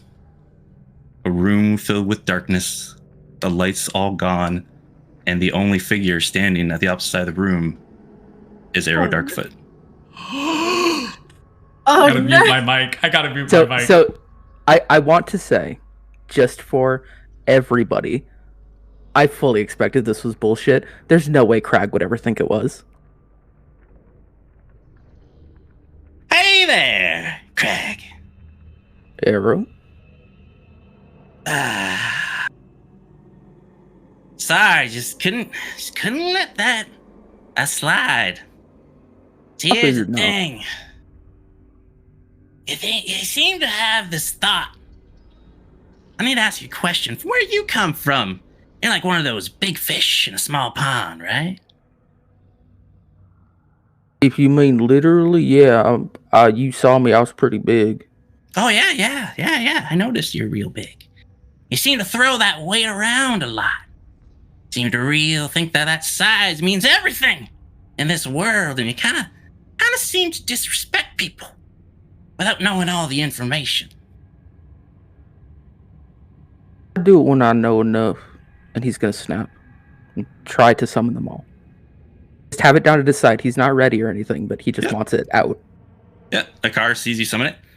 Once again, one of those nice special gifts from Ann Fair. Aw, you feel real special, don't you? Made a nice deal with the Court of Stars. Real special. I mean, you're the reason I made that deal, so I think I should be thanking you for it. Yeah. Here's the thing, though. You're real strong. I'll give you that. Honestly, now you seem a little bit more charismatic, but here's the thing. One thing you seem to be real lacking. I kind of need to ingrain this for you because, like I said, I owe you one.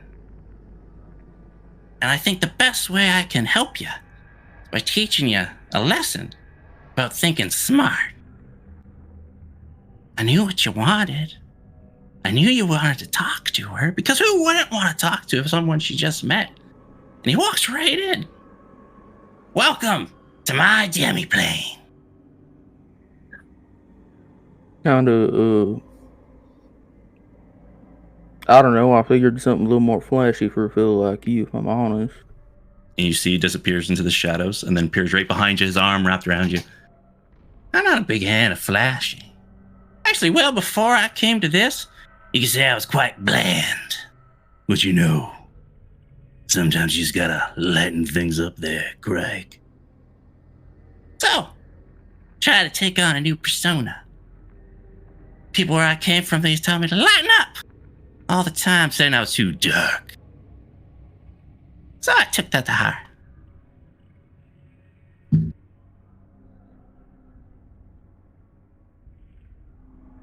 So I'm gonna ask you, Craig.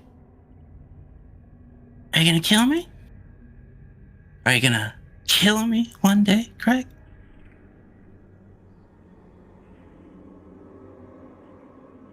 I think that it's irresponsible of me to rule out any possibility. Oh, that's disappointing to hear. Well, you know what? Me and you, mano a mano. Give you your best shot. Let's go. You know what? I'll even give you the first 3 hits free. Let's go for it. Come on, show me what you got there, Craig. Gives you a little shove in the chest. Show me, big man. Big tall, big strong. Show me what that brute force gets you. I don't think I will, actually. Because, you see, Arrow, I was talking about saying what you mean, and not saying stupid shit, you'll remember that I didn't say I'd do it now, and I don't want to do it now. No, but there's a stupid thing. You made the threat.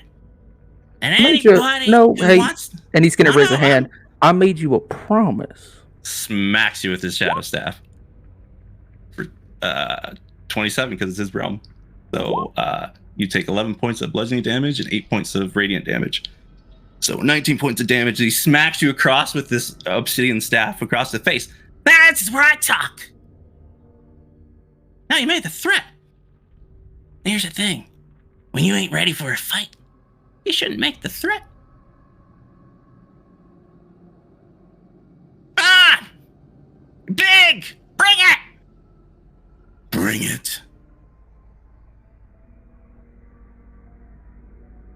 On the whole, I'm not really as angry as I used to be. But yeah, sure, fuck it. I guess I'll give this a go.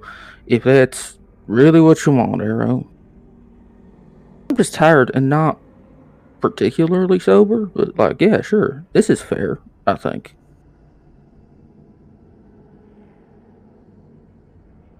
Oh, that smiling face brings me out of this dark place.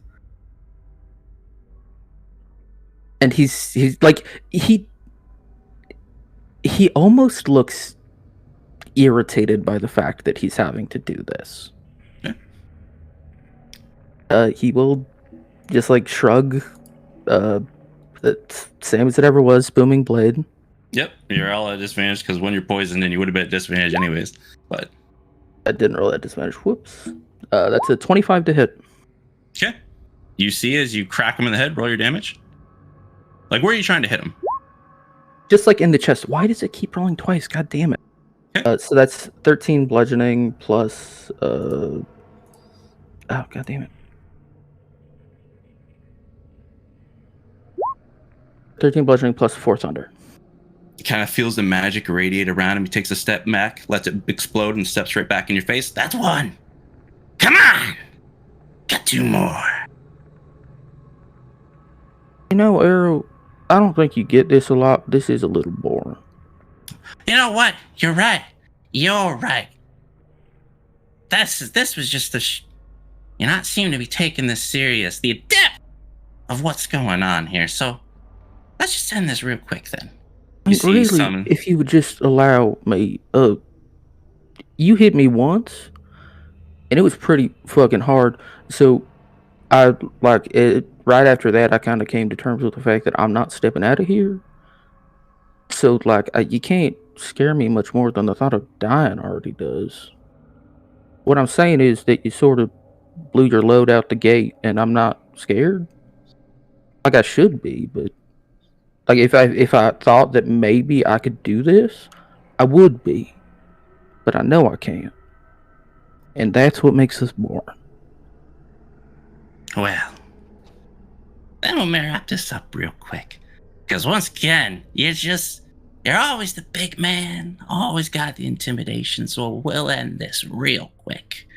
And you see he snaps his finger, and your shadow behind you turns into you, grabs your face, and will try and suck your soul out of you. You'd love to see that.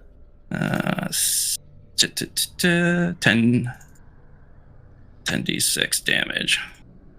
That's a lot. 39 points of damage. I mean, that would knock me out. But and as soon as he sees you open your eyes up again, as soon as he sees your eyes up again, he'll use the legendary action. He'll just kick you in the face for that 1 point of damage. It's like, now this is where it's going to get interesting, or I'm going to teach you a lesson. Listen to my voice real quick. Now make your death saving throw, but all your death saving throws because of your pact and the deal you made are at disadvantage. Naturally. Do you want me to make these publicly, or do you want me to DM them to you? No, you can make it publicly. Don't worry about it. Okay. I mean, give me a moment.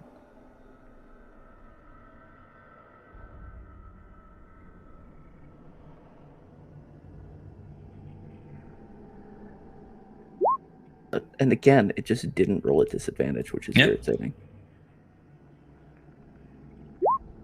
11. So you save. He sees it, and he's like, you hear, but as you make this death saving throw, you hear a song, like a lovely melody far off in the distance calling you. You hear that? That's Infera. You're not a part of this realm anymore, Craig. Your soul belongs elsewhere. Make another death saving throw at disadvantage. There it goes. A Keeps 9. talking to you. Here's the thing. This is your curse to bear. That when you die, unlike me now, when I die, I stay. When you die, you disappear as if you never existed. And you can feel the tether, the line of like the song is getting louder, pulling you. You see him grab the line, pulling it back to your body. And I owe you one. So I'm going to let you live. For now. But here's the thing. He takes a thread and yanks it. And the song is done. And jams it back into your chest as his hand turns into a shadow. And you gasp back to consciousness. If I ever hear my name in either regard floating around this realm, you're not afraid of death. You've proven that. But you know who's not afraid of your death? The people you love. The people you travel with. Those you call friends and family. Well, hey, I think they might just be a little afraid of death. And you look over into the corner of the room and you see this type of creature start to lumber out of the shadows. You just grab this guy. As this like almost dragon-like monstrosity with, instead of a mouth, is just an open funnel of teeth and like just beady little eyes all around the maw. Just a pure shadow grayish creature. Remember Blanksky? He gets hungry. You know what? He hasn't been fed for a long time. So if I hear my name, I'm gonna find out what yours is. And I'm gonna find everybody attached to it. Gives you a kiss on the forehead. See you around, Craig. And everything disappears. And all of you that were near the door. The door is now a normal door, Stoat. Do you open it up? The shadow door is gone. It's just an ajar, open door. Yep. Stoat's like yes, she's opened the door. And as you open the door, you see Craig there on the floor, unconscious. Craig, are you... Raina! And she just yells for Raina. Yeah, Raina will run in. Still, what happened? He touched the door. Okay, but what happened after that? I don't know. He doesn't look good. She's now on her knees beside Craig. Yeah, Raina will also bed down and see if he's got a pulse. And yeah, he's got a pulse. Yeah. She'll just cast Cure Wounds on. She'll put a hand on his one hand on his chest and the other on his forehead and cast Cure Wounds. And with that, Craig, you would be back to consciousness. Fully. Craig, what happened? Great, no, we need to go home. Yeah.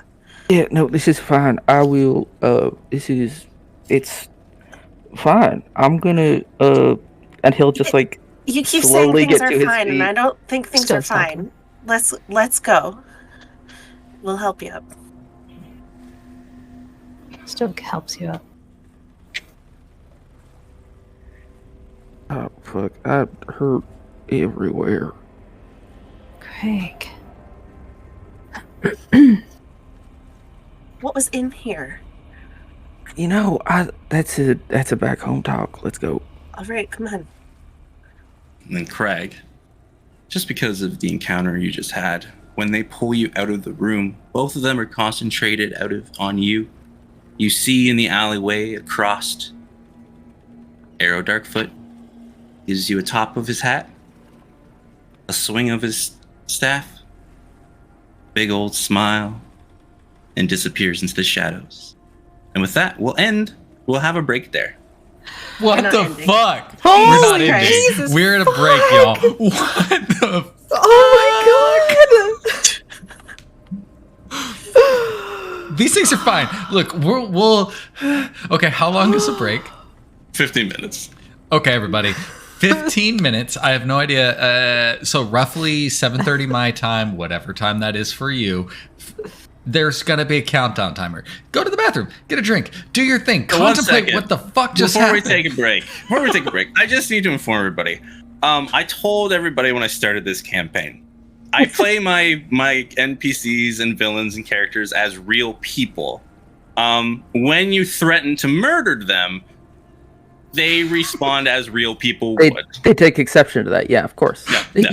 And here's the thing. I knew that. Oh my god. Crag just learned that. Yeah. Oh man. Character growth, everybody. Yikes. Have a good break, everybody. Be back. See you soon. Bye. Fuck!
Welcome to Wilfrem, Whispers of the Past.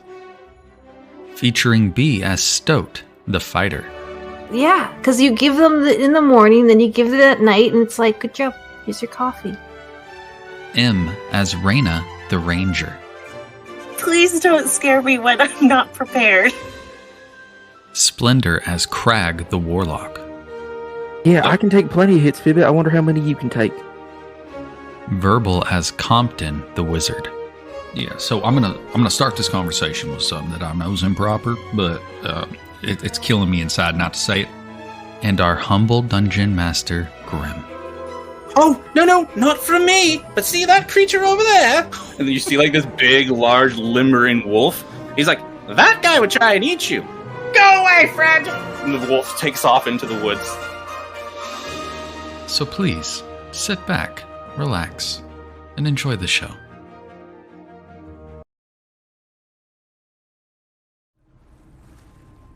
All right.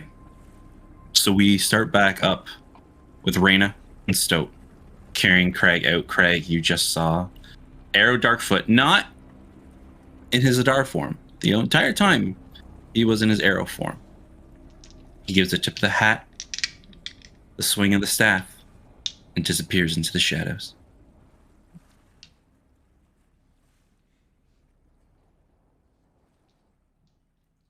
I think that Raina's trying to get us back to the inn as quickly as possible. So I take it Compton and Deanna are in the fucking alley, like waiting for you guys to come out this door? Right? Yeah, Dan would see them coming out the door. I mean, but we didn't ever make it in, right? Nope. Like, did he drink that fucking much? I didn't keep an eye on him. Why? He was already tipsy when we came into the sunken siren, and you guys kept kind of feeding him wine.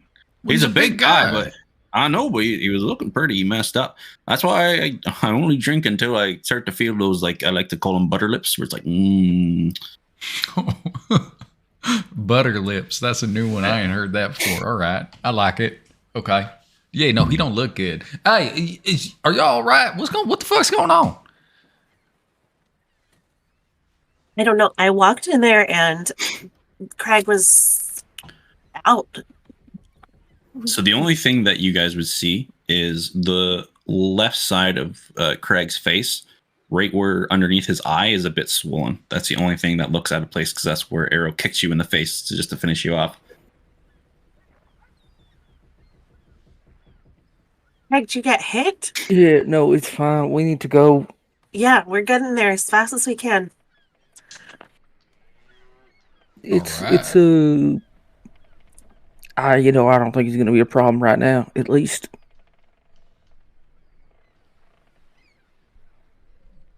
Well, it seemed like a problem right now. You were out. It was a problem then. It's not a problem now. I'm on my feet now. So Okay. we'll sort this out. I just didn't want to have this conversation here. This is No, fine. no. I'll tell y'all what's going on. That's unavoidable. All right. Well, let's just go back. We got work to do anyways. Craig don't look too hot. Let's just go. Right. I take it. We'll just start walking down the street. Yeah, it'll take you about an hour to get all the way back. Okay. So are there shops that are still open? Because it's not like full on night yet. It's just evening. Yeah, it's about 8 o'clock at this point. Like it's probably about 7:30, 8 o'clock. Okay. So it's are there pretty close shops? to night, still but open, there's a couple shops that you'd probably find open. I only want one thing. Yeah, let me know. Is there a place where I can buy materials for spell? Yeah, you'll go there. Yep, there you can see there is a place that sells arcane like inks and paper and stuff like that. Is it closed currently? Like, hit this later. It does. With this late, it says it is closed, but the sign says it'll be open back up at 6 a.m. Perfect. I'm just gonna make a note of that in my brain box and keep moving. Yeah, the name of it is Venin's Finities. Venin's Finities. Finities. Venin Finities. Venin's Finities. Thank you. Thank you. Yeah. You're the best. As you're walking around, people, after a while, Craig, do you start to walk on your own, or are you still letting them kind of carry you back? Oh no! Once he feels like he's sure-footed enough, he's walking on his own. Okay. Yeah. He does keep looking up behind him, like over his shoulder, though. Roll a perception check. Would you say that experience was sobering, or am I still? Oh poisoned? yeah, you're sober. You're as sober as can be. That's still not a great roll. 13. The shadows right now. Every once in a while, you swear you see something just peek out of a shadow. A shadow doesn't make sense. You don't know if you're actually seeing something, or if just the cold sweat, the fear running down your back is just messing with your head. It could also be the concussion. Yep. Yeah, I think that when he sees that, specifically when he feels like he sees something in the shadows, he picks up the pace a little bit. All right. Does Crag look visibly scared? I wouldn't say scared, just exceptionally vigilant. It doesn't seem like I would say that it's pretty easy to see that he doesn't seem worried so much for his own well-being, but he's trying to get everybody the fuck out of the street. Okay. I guess what I'm really trying to pick up is usually Crag is mellow to confident constantly. Oh yeah, not that. Okay, that's well, is this something I'd have to roll for, or is it kind of obvious, Grim? It's very obvious. Oh, okay, cool. Yeah. The best way to say it right now is the daytime compared to right currently now. Craig, you've been pretty blasé all day, just going with the flow. Let's go here. Let's have a great time, right? Yeah, even his posture has shifted. Yeah. He was walking, head held high, shoulders back. He's a little hunched now. Yeah, Okay. He's a man on a mission right now. Okay, that concerns Compton. Now he's just keeping step, because it's well, Craig's never this way, so let's just fucking follow this trail. Yeah.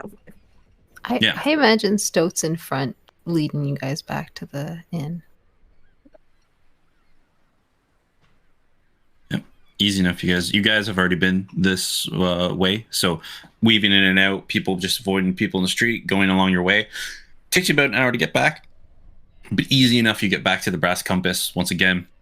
You see now that there is actually a light that is lit up inside of the compass. So it's easy to find the building as you see the kind of rotating compass is a glow right now in the middle of the night. That's cool. You go inside, and you see the old man once again greeting you. Hello, hi. I'm happy that you all were able to make it back. Your room's all ready for you. Wait, are you saying you went back into our room when we was gone? Oh yeah, I cleaned out the tub, and then there's a lot of mud in there. Whoever did it last, lots of mud. I lit all the lights for you so it wouldn't be dark in there, and I made sure all the beds were put down though they were before, but I made sure that if you guys were laying in the bed, they were all made. Oh, well, that's wonderful hospitality. Thank you. No problem. You got any coffee? I had it up there. I can reheat it. No. If it's up there, I'll heat it. I got that. Don't worry about it. All right. Yeah.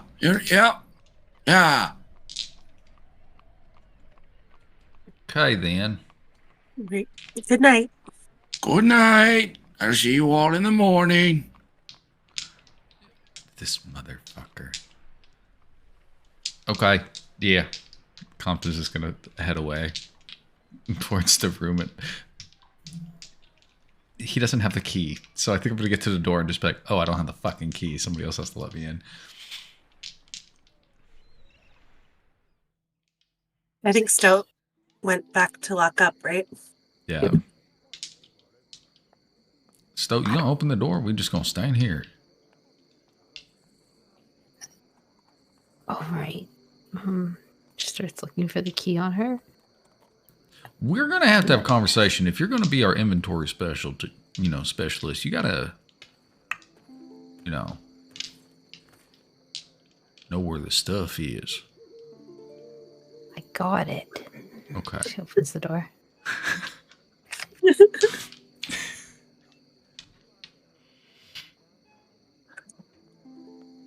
At the instant the doors open, Crag is hurrying inside and going right to his bag, which is on the ground next to the couch. He's going to start rifling through it. Craig, what is going on? What are you looking for? And he holds up a finger, like, just a second. And he will produce the bag that Carlar had given him that has the glasses, and he's going to toss it to Stout. Put those in the bag, please. Okay. Stout looks at Deanne. Is he watching? Deanna is indeed watching.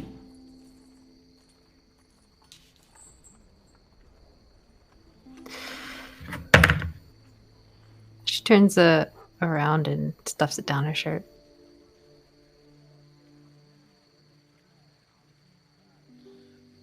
Okay, well, that's fine. You know what, though? How about this? Because it sounds like we've got a couple things to talk about, and we know that Deanne has a job he might need to do. Let's go ahead and pull that letter out real quick and open this bitch up so we can get that started while we have a conversation. Which one of you's got the letter? I have the letter. Stout again turns around and pulls it out. All right. Turns back around and hands it to Deanne. Can you open that? But we're going to read it together the first time before you start touching it, right?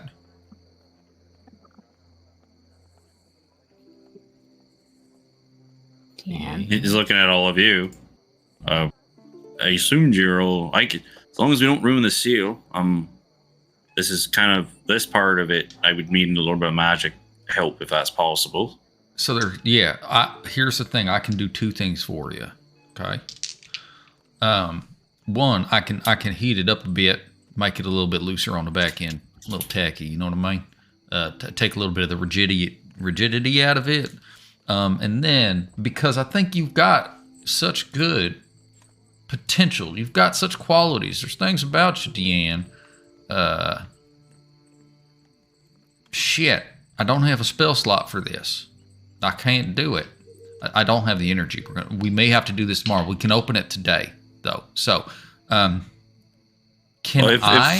I can work on it all night, then I should be able to do what I need to do. But I'm gonna have to stay up all night to do it. Does that bother you? No, I assume you're all setting me off on a boat tomorrow, so I can sleep on the boat. Yeah, that's fine. Okay, and again, you may not have to do it. We just got to get it open first, right? Let's open it up. Let's read it, see what it says, and then you may not even have to change nothing.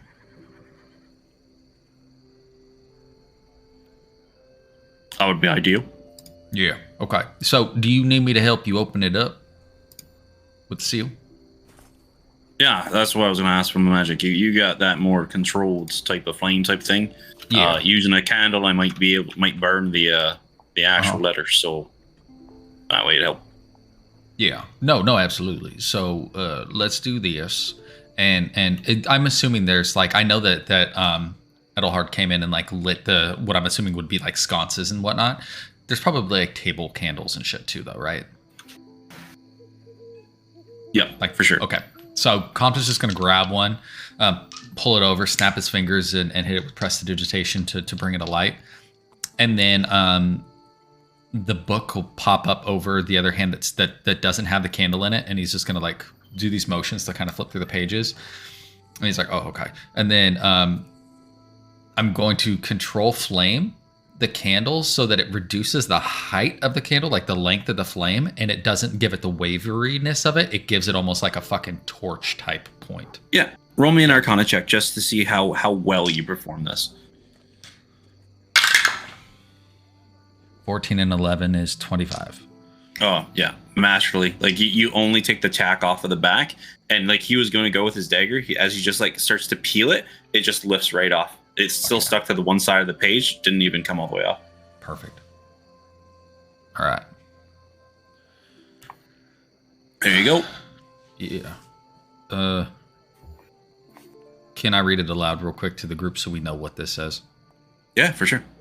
Okay. Oh, this is what it is. Dear Anvin, I know it's been a long time since we last seen each other, but it seems what you told me when I left couldn't have been more true. See, it looks like he knew he was getting into this mess when he came here. Man, we really got to talk to Orsic about listening to his gut. Oh, why did it do that? Hold on. Couldn't have been more true.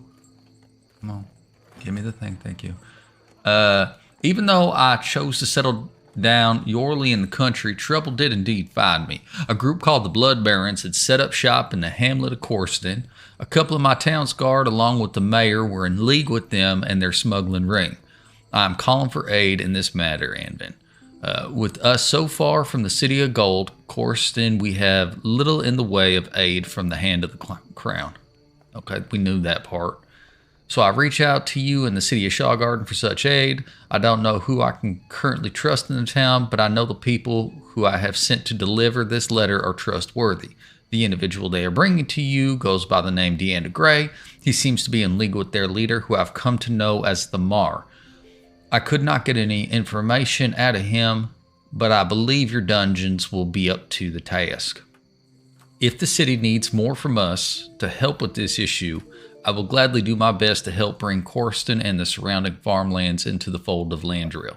I know this will make us enemy to the town of Corston and the region of Esclia, but at this point, it's the lesser of two evils. I wish you to be in the best of health, my old friend, and I'm sorry that I couldn't be reaching out on better terms. Your brother-in-arms, Orsic Avengarth. All right. So shit, he names you. But you know what? This brings to point, and maybe y'all tell me if you think this is a good idea. They was going to put you in a dungeon and torture your ass until you told them something, right? Sounds like it. Maybe you can just give us some fucking information, because obviously Tamar's not on good terms with you anyways. Yeah, that's fine. I can give you some information. I can write you out some stuff and everything like that. Tell you all I know. As far as I know. I think, okay, so how about this?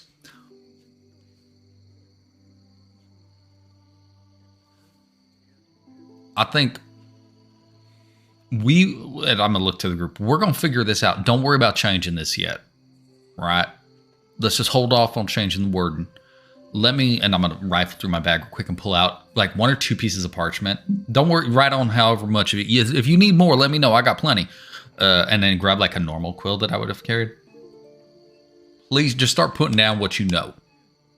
You know. We're going to have a conversation about some stuff.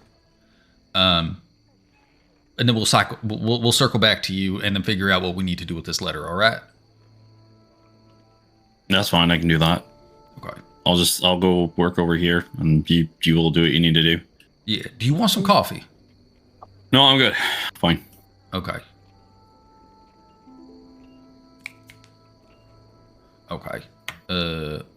Craig, where would you like to have a conversation? While all of that with Dan has been going on, Craig has been also taking just any loose candles and setting them up in like a corner so he can, as much as is possible, create a portion of this room that does not have any shadows in it. Okay, roll a perception check.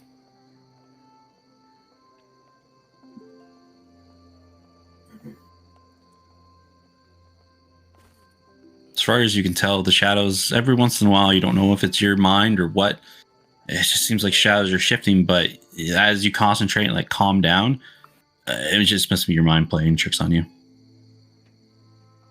Then he will just wave over to where he is at. He is not moving from this place right now. All right.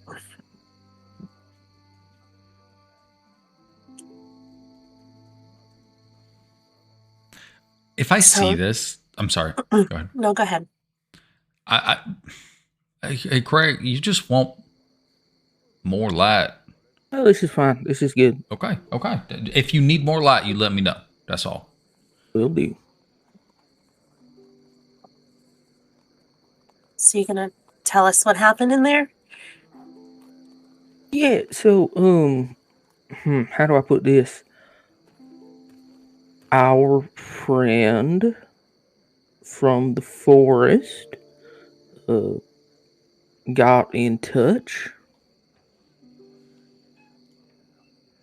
Now, if I were in a better mood, I would have laughed at that.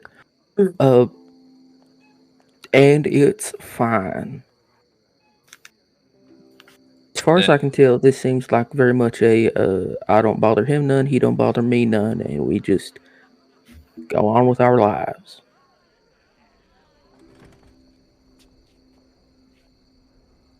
All right. I mean, you seem a tad jumpier than you and him just kind of having a conversation about that. Yeah, no, he fully kicked the shit out of me. Yeah. But I am here now, and it's as fine as it's going to be. I don't see the situation improving. It sure as shit could be worse.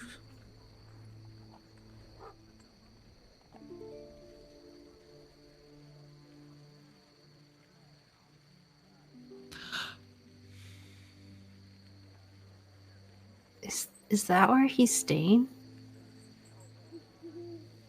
He used a funny word for it. I don't think it's like his house because there wasn't no furniture or nothing. What did he call it?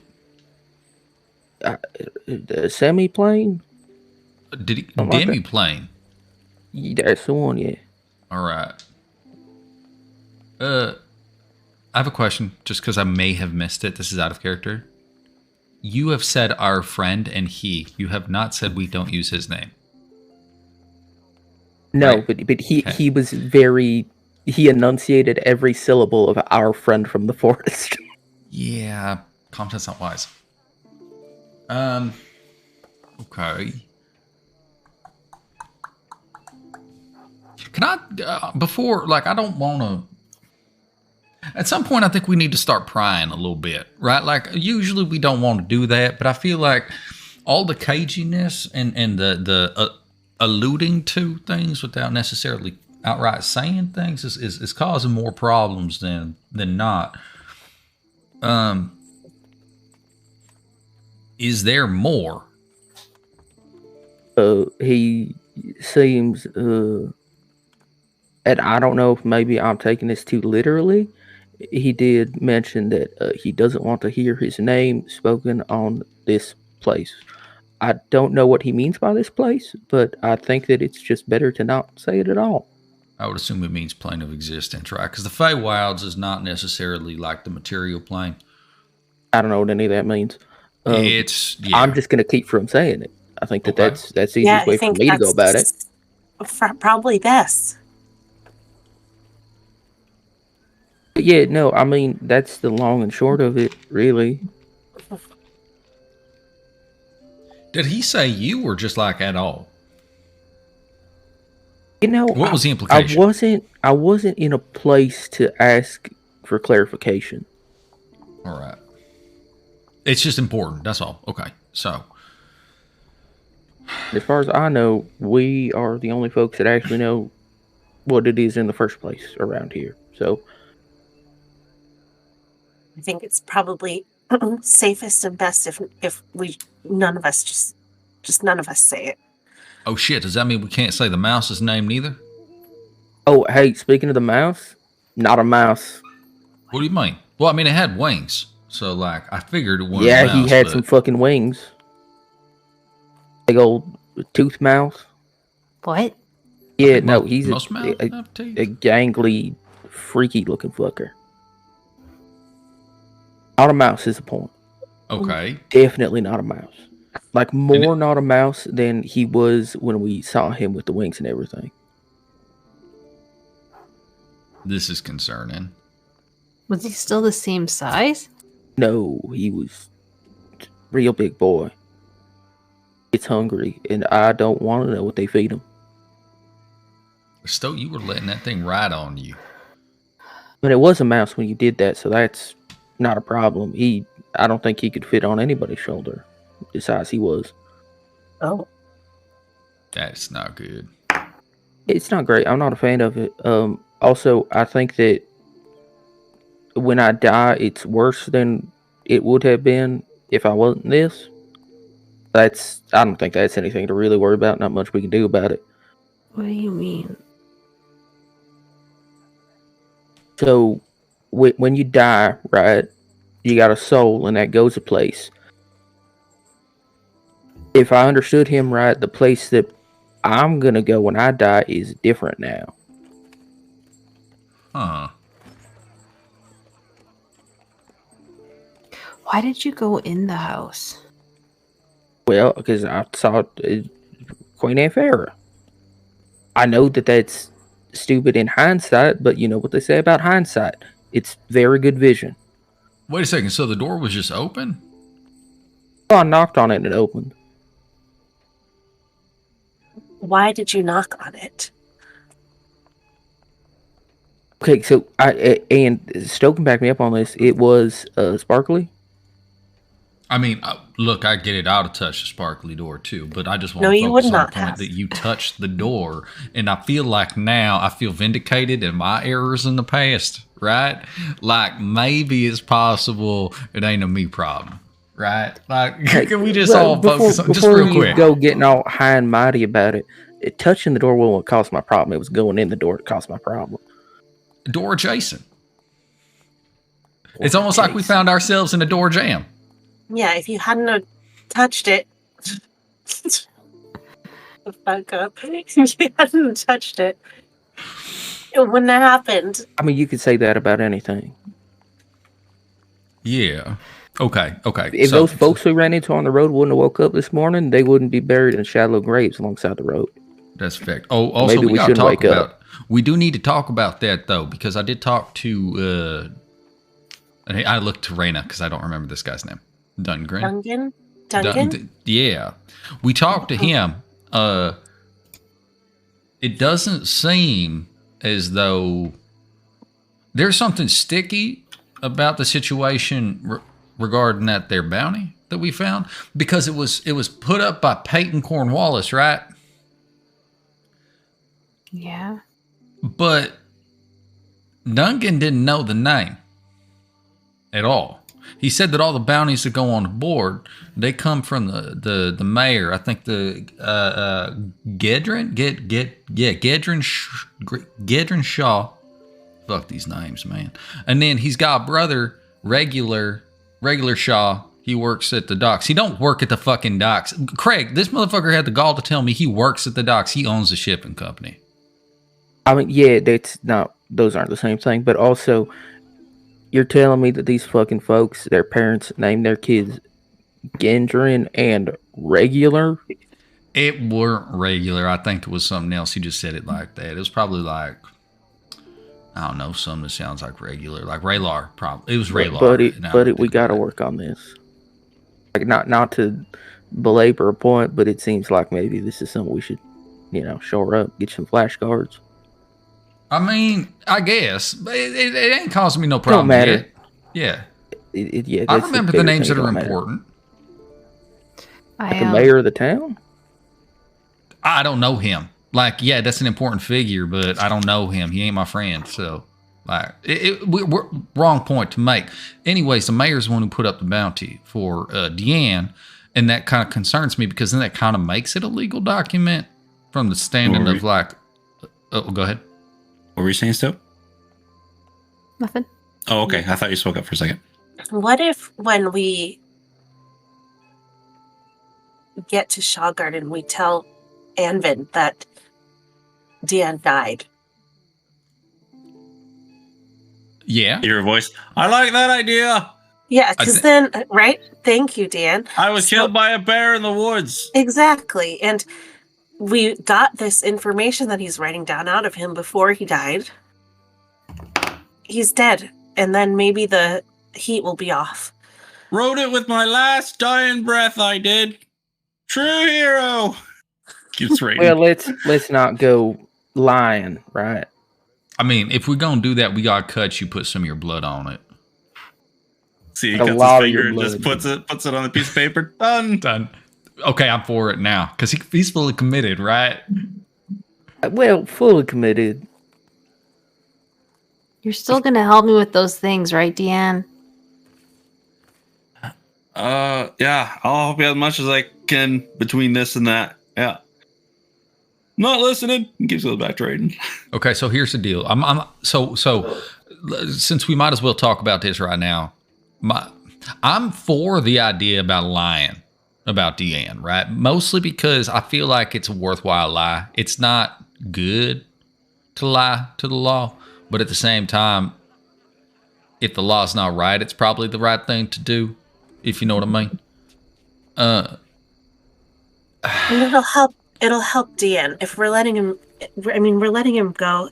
We gotta do something that's gonna make it so that he's not just hunted. Well, and that's my thought too, right? Because if we really do want to give him like a new leaf, we really do got to close the book or the chapter. And then Deanne, you should probably change your name. Yeah, I heard you guys calling me Fred. I think I'll be Fred. Yeah, we called Jeff. you Jeff. Fred Jeff, is good. sorry. No, Fred Jeff, is a I like terrible Jeff fucking better. name. Let's not do either of those. Why not just be Van? Van's a good name. We can call you Vance. Where did that Vance- come from? Vance Don't worry Fular. Don't worry All about right. what I had my character named before I changed it to Compton. Vance Fular. I got it. Vance Fular, Vance Fular, Vance Fular. Stuck now. There you go. See? Middle name Jeff. Yeah, but spelled like Geoff, Vance right? Jeff. With the G-E and then the O-F-F. Yeah. Because it's fancy. Well, to be fair, Raina said Jeff first, so Jeff Vance Fular. GF. You should just spell it with one F. That's, Yeah. Jet. Like, so you I'm say French. it the same way, but it's one F. It's So I'm G. French now. Je Vance Fular. Je Vance Fular. Yeah, The it fuck sounds is good. French? That sounds good. It's where the Stands Blanc for- wine come from. Fucking hate this name. And he just goes back to Raiden. That's why you shouldn't listen to conversations right now. Anyway, I'm for it. The problem is we're gonna have to lie about it, and I'm okay with that. The only thing that makes me feel a little bad about it is we're really lying on Orsic. Like fuck Anvar or whatever this guy's name is. It's on the paper. Anvin, that you was right. just read it. Yeah, but I don't. Yeah, and Well, I think that this is important. This isn't me saying we shouldn't lie because I don't know this fella. I don't particularly care. We shouldn't lie to him thinking like, oh, he's bad law, because we don't know that. no. I don't. We think that's we the can case. go forward with this knowing that we're probably lying to a perfectly good lawman who does have the best interest of society at heart, and just be fine with that. The problem I have is that I feel like the law's answer is the wrong one. It Yes, isn't but morally good. we're That's already all. lying to him. Let's not lie to ourselves, right? Okay, so I'm confused about something. yeah. Can we go back to the bounties? Who's this Peyton guy? We don't know yet. We don't And know, he- and he might not exist. Okay. When we were at He the had- bar, Go ahead. I'm sorry, Stope. it's okay. When we were at the bar, I saw symbols on the building, Okay. and I'd seen the symbols before. One of them was on the door going into the basement at the blacksmith in Corston, and the other one was in the sultry apple on the outside. Places And we it know meant- to be bad. Okay. And Jeff gives a curious look to Dan. Jeff he said- Vance. Deanne said that they were guild protected Okay.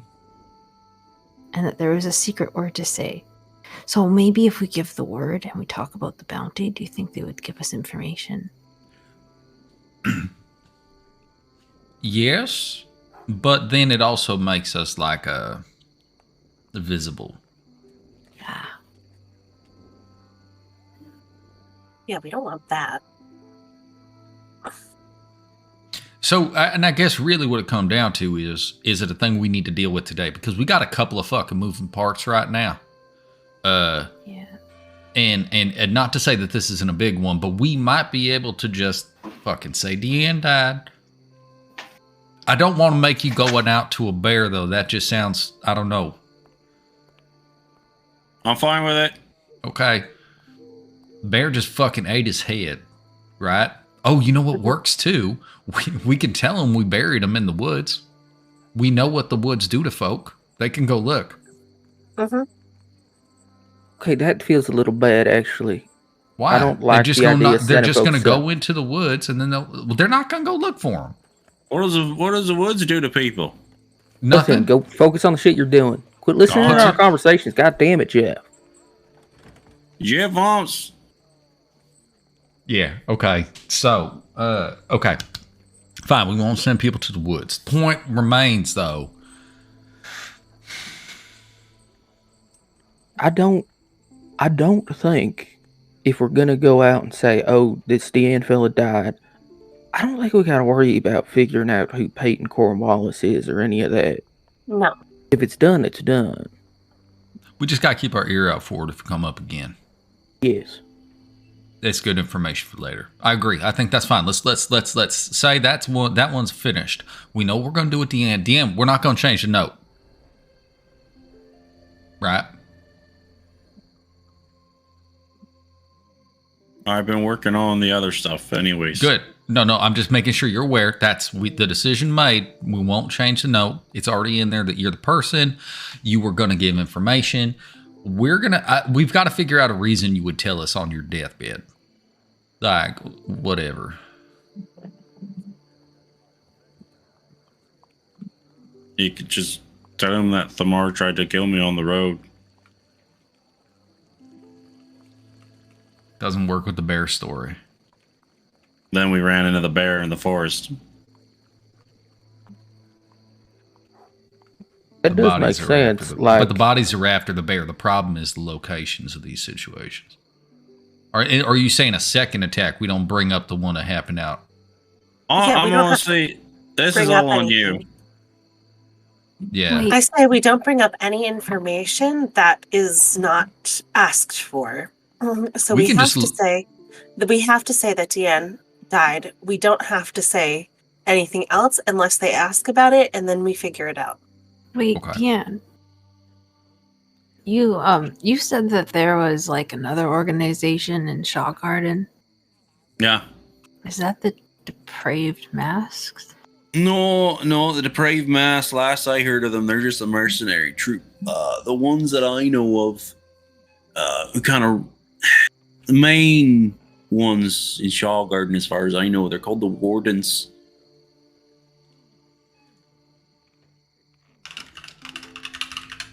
Does that ring any bells in regards to anything?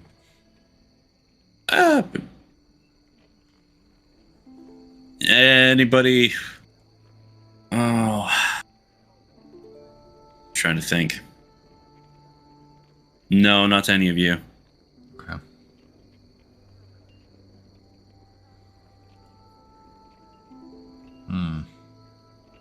All right, I like the plan. Deanne died.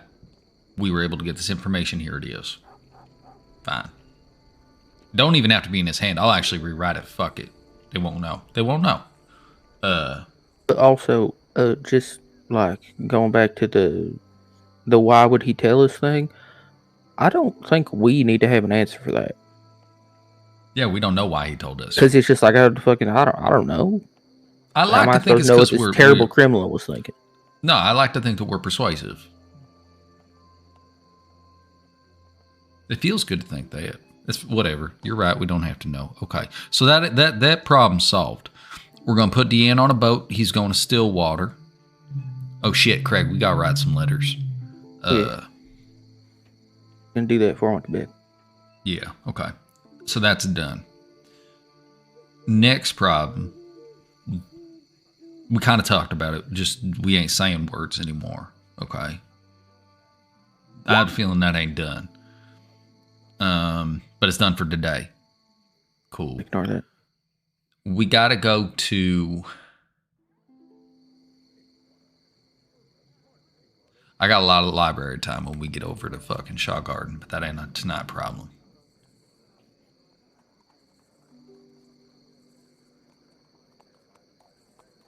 Hot damn, I feel like we're missing something. So much has fucking happened. As the night's wearing on, you could see Compton's just starting to get like frustrated. It's like he's tired. He still doesn't feel good. I think it's that's enough problems solved for today. Maybe we should head to bed. Yeah. Hey, you know what? This is just because it opens early, and I'd like to get it done early. We have communal monies, and I like having company money. Right? It's good, and we should do that. Could I submit a request to take some funds from the company money to get some spells into my repertoire? Because like I got those 2 spell scrolls. I got send in and I got that locate object. And if I take, I don't remember off the top of my head, it's gonna be around 200 gold. I got to buy some materials and whatnot to transcribe those, but then I'll have them forever. Is that something that y'all are good with? Are you asking for the bag stuff? I mean, the money is in the bag. Speaking of the bag stuff, actually, shouldn't we be taking some of that shit out and selling it? Yeah. Yeah. Yeah, we have a lot of stuff that we don't necessarily want to keep. Do you think it's good to do that here? Hey, Deanne, is the market better here or in Shaw Garden if I'm trying to sell some shit? As far as I know, selling, probably Shire Garden. I definitely wouldn't do any buying here. Oh, don't buy here neither? No, they kind of prey on people who just came over from Shaw Garden type way, looking they forget the things that they picked up. So they usually try and charge more here, you know. Oh, look, you forgot to get these things while you're in Shaw Garden. Or a little bit extra. Okay. Well, if you guys got persuasive enough tongues, you might be all right. Nah, I can wait. I don't need it. I mean, we can buy stuff. Okay. But we should figure out what it is we want to sell. Just think about that. But yeah, my question is, can I have some company funds?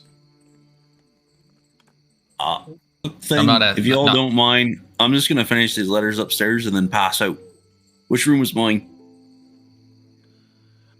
I mean, You're with us. You're with us, Dan. I don't know. Which room did we take, Stout, Raina? I don't think it matters. I think pick one and All right. we'll figure it out. Will do.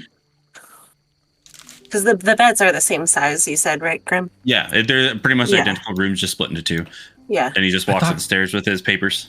Didn't Crag claim a bed last session? Nope. No, Okay. Stoat was just laying on a bed. Okay. Yeah. Oh shit! All right, Hey, seal up that old letter though. Already done. And you see it's all sealed back up. Fuck yeah. Okay, Compton will grab it and then hand it back to Stoat. Stuff's the dumb bag. I mean, shit. If we're not buying nothing, we're not selling nothing. Fuck it. Let's just turn in. Yeah, let's go to bed and get to Shaw Garden.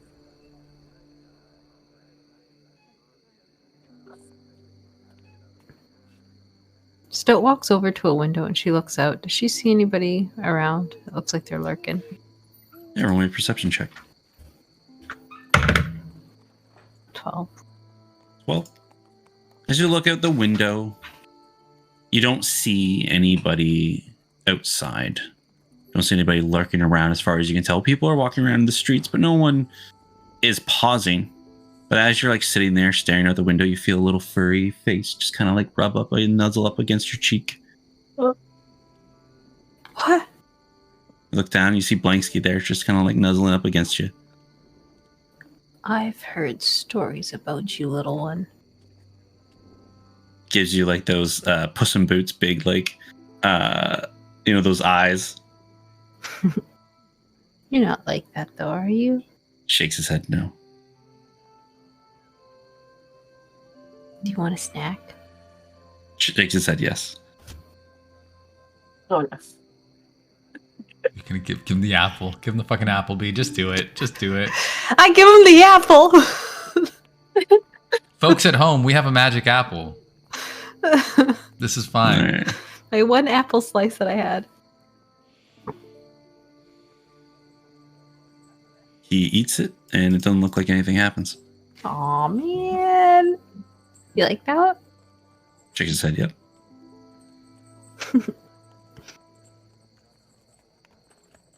Did Arrow really attack Craig? Kind of does like the two little paws up and shrug. This mouse is lying to me. This is awful. You not only did you use Arrow's name, you said it to his friend. Do you want to stay with me tonight? Shakes his head, yes. And then he goes like this and puts his finger up to his lips in the shushing motion. And he scurries back into your hood. Don't tell them. But you stay there, okay? You feel the little nose rub against your neck.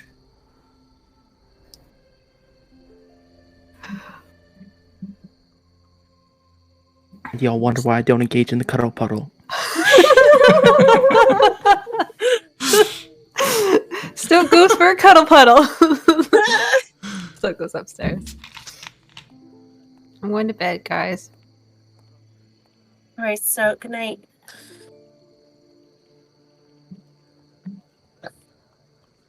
Still goes upstairs, and I'm kind of hoping to like catch Dan when he's alone.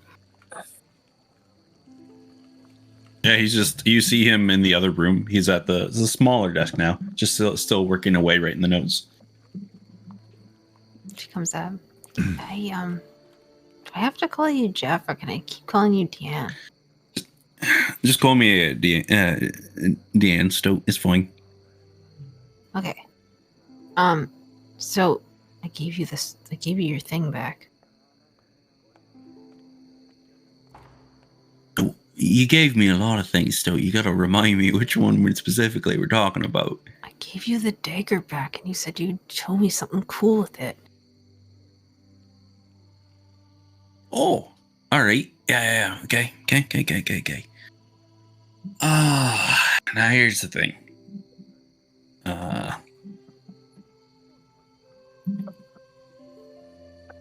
Cal looks you deep in the eyes, Stoat.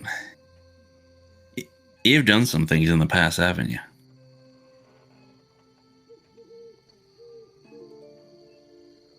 Done a lot of things in the past. What do you mean?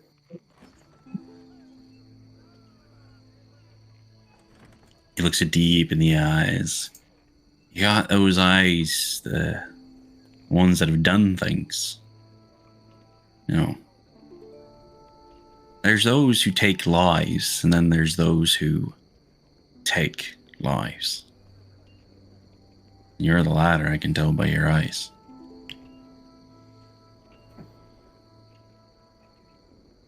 I did what I have to. Oh, hey.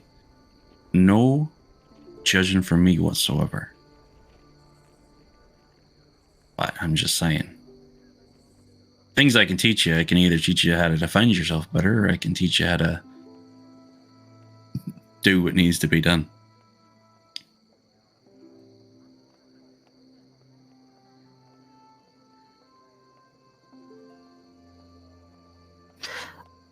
Before I answer, are you coming with us to Shaw Garden? No, as far as I know, I'm hopping on a boat and heading south.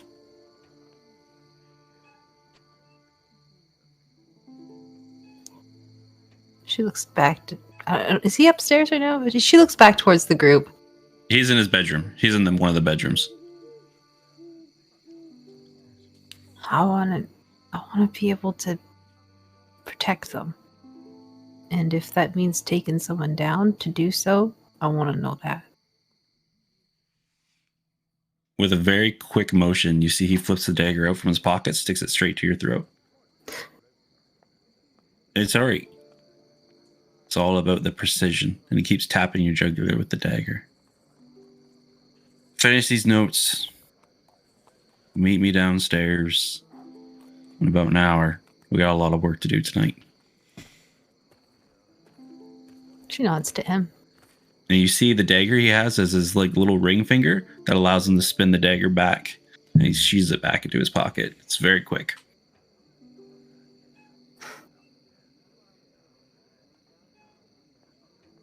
I gotta get me one of those. Does Stoat's daggers have rings at the end? That's up to Stoat. I didn't think they did. You said they were I more. did. Oh yeah. I think I had a picture of them. Yep. Then you have them just kind of like that too. Give me about, like I said, an hour. Finish up these notes. You're gonna be tired tomorrow. Stoat just sits down in a corner and starts. She's feeling more comfortable around Deanne, so she's comfortable enough to go into the bag and grab a whetstone and start sharpening them. Sounds good.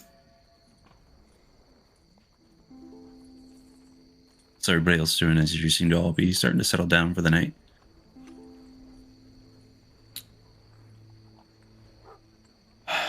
Compton knows he has to fucking write a letter, and he doesn't want to do it hurried in the morning. So,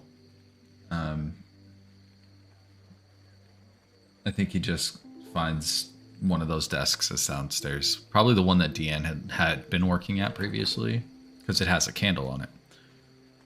And he sits down, and he just...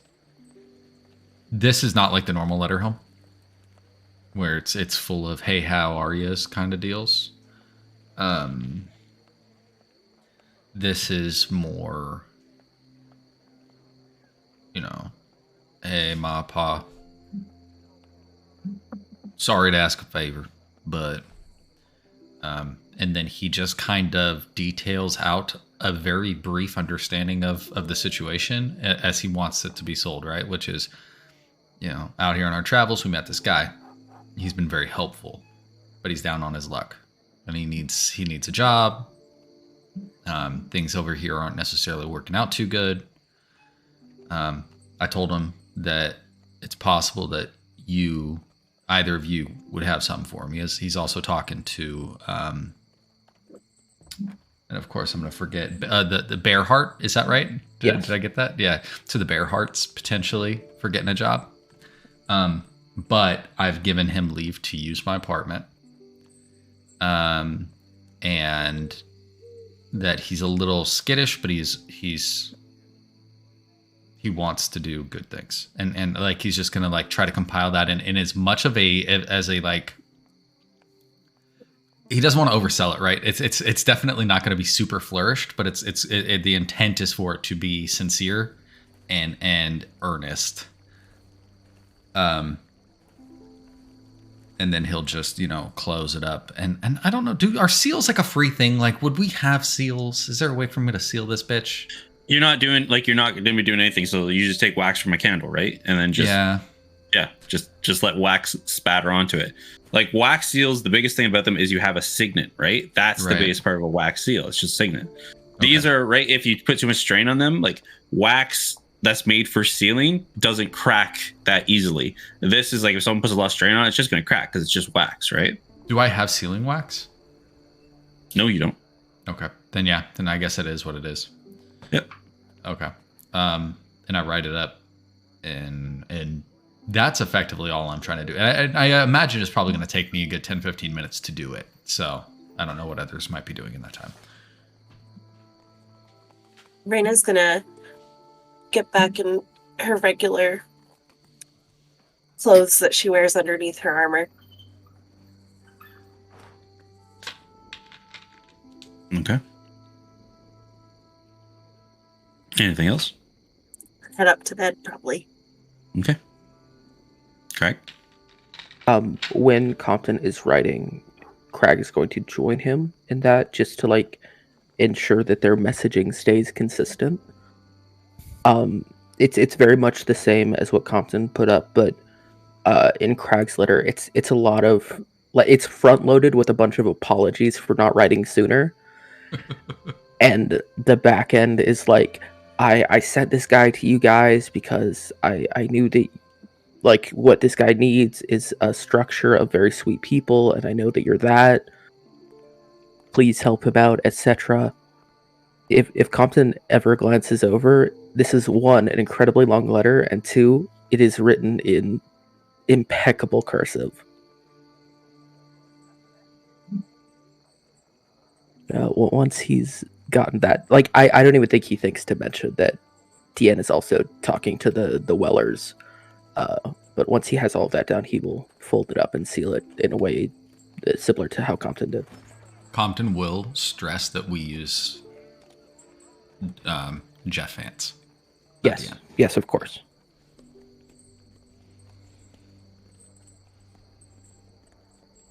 And after that, he goes up to the unoccupied room, goes to bed.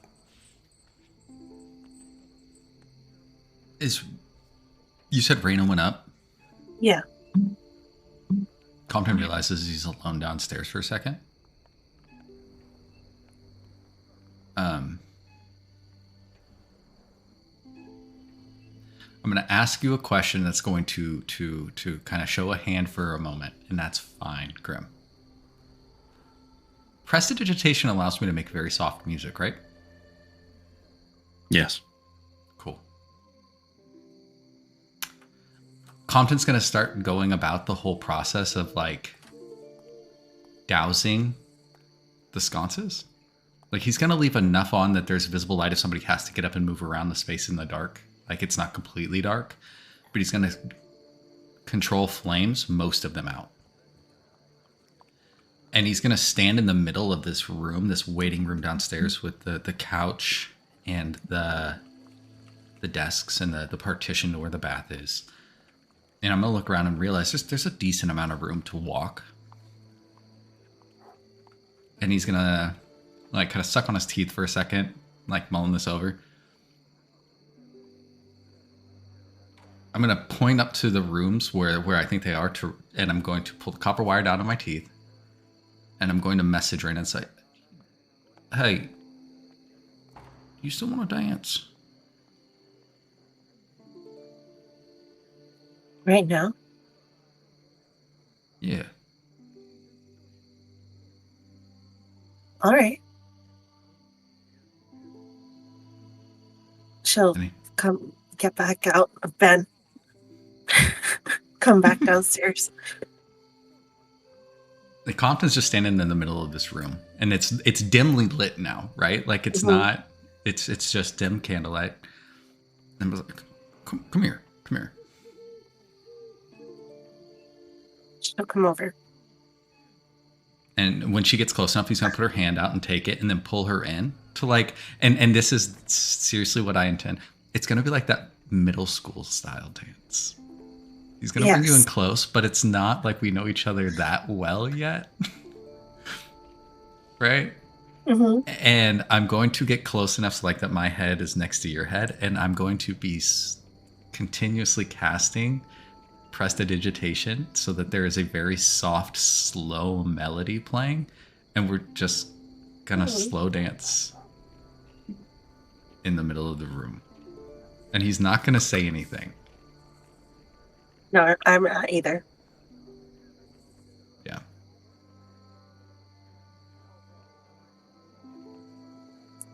What's the song, actually?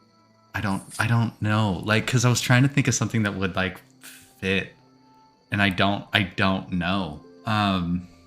You're just making it up.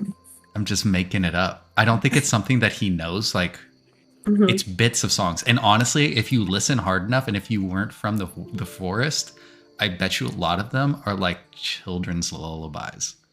Yeah. Right? But she doesn't know that. Yeah, but they're just kind of like instead of it being that, like, the high notes, they're more than, like, minors. Right? Like, and I want to say he might, just for, like, the length of a song, like a single song, right? Yeah. And then he'll stop it, and I'll kind of step back, like, I didn't want you to have gotten dressed up for nothing. Thank you. Yeah. That was really nice of you. It was really nice. And to do. It was. We should get Are some you- sleep. Yeah. No, go ahead. Let's go to bed. Okay. Okay. And he'll just follow her upstairs. Mm-hmm.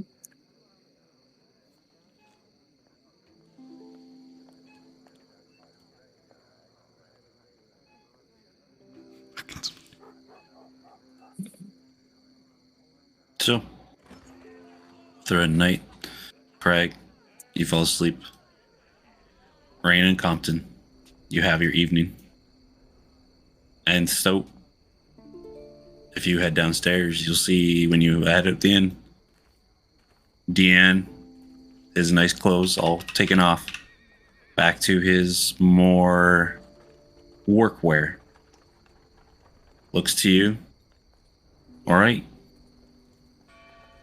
let's get to work, and he lunges at you.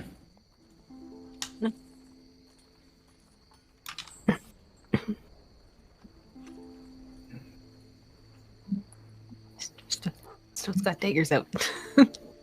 Yeah, so throughout the evening, he sticks to the alleys, the dark spots, teaches you some quick knife skills, how to not hold back. You never were one to, but as you've been traveling with this group, your daggers have started to dull. He shows you how they can be sharp again. And to not have that hesitation. Teaches you some other stuff along the way. Once or twice, shows you how to fight on the rooftop as you guys climb up on the one wall, showing your balance. You're nimble. Just take it to it easily. But you keep going all through the night.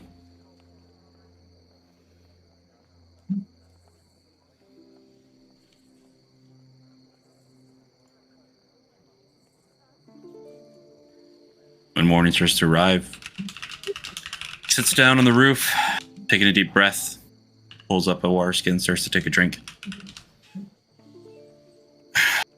Sally, I don't got more time with you, Stoke. Hopefully this will help. You're really good on your feet. Well, looks at you deep in the eyes again. You have to fight for your life on a daily basis. You gotta be.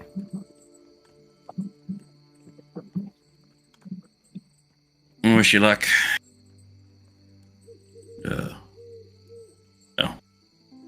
Guess if you're ever in Stillwater, look me up.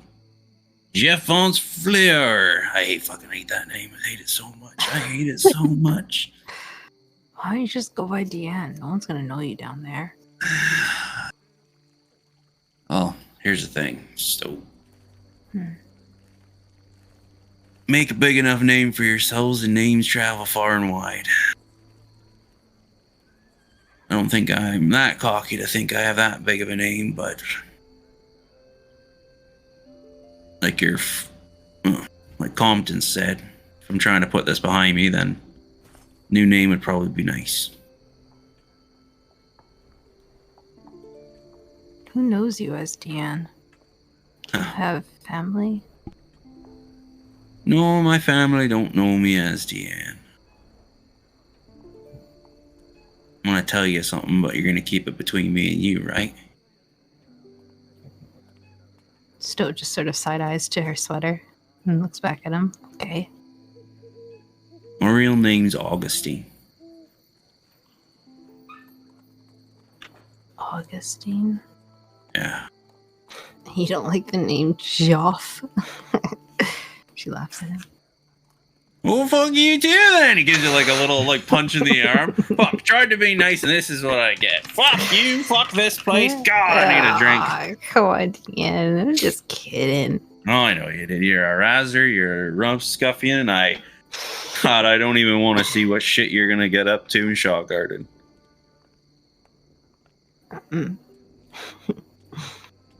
There. Yeah. Gives you his dagger. New life, don't need us no more. Take care of it. You mean it? What? You mean, like, you're gonna... No, She I'm looks gonna do the side work, but the killing part, I'm gonna try and avoid that if I can. Thieving and pillaging, picking a pocket here and there. Sorry, these fingers will get too idle if that ain't gonna happen. But, one thing at a time. Stoat sort of rolls the dagger over in her hands. Where I come from, this is, these are the difference between life and death.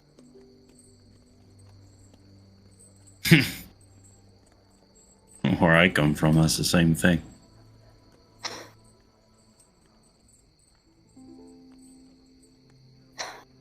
I guess this is the death of Deanne.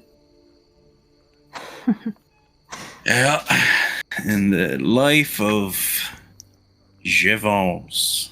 Jevons. Fucking hate this name. I'm just gonna go with Jeff. Fucking Raina was right. What stupid Compton with his Vance. What the hell is that? Jeff. Jeff Simple. It's God. I'm Jeff. I like it. Look at that. Jeff. Yeah, I like Jeff. I like Jeff too. Could even do like a twang accent. I'm Jeff. You might have to if you go down there. Oh yeah. I keep practicing it. Jeff. When I come back, though, you're gonna teach me anything new? Hell. You might be teaching me something next time I see you. How about this? Next time we see, we both go full out on each other. No holding back? No holding back. First one to draw a good amount of blood. Well, they'll teach that one something. Careful what you ask for, Jeff. All right, there, Stoat. Are you gonna come back tonight, or are you gone? Looks at the sun. It's day. Today's the day. I'm leaving. She grabs his arm and squeezes it. I'm hoping to see you again. What do you have in one of your pockets? She has her lantern on her. She probably has a coin purse on her. And then just her daggers hidden all over her body. But in her pockets, she had sand in it. Nothing really. Right. He takes the hug. It's like, all right. I hope to see you two again. And he walks off, and you see him swinging your lantern as he walks away. Quick toss dagger. Puts the lantern on the ground. Puts the lantern on the ground as he keeps walking back towards the inn. Always remember, always keep an eye on the hands. No, I'll remember. And he steps off the roof and keeps going. Grumpily picks up the dagger and the lantern. Unless she didn't throw it. I don't know. It doesn't matter. This guy.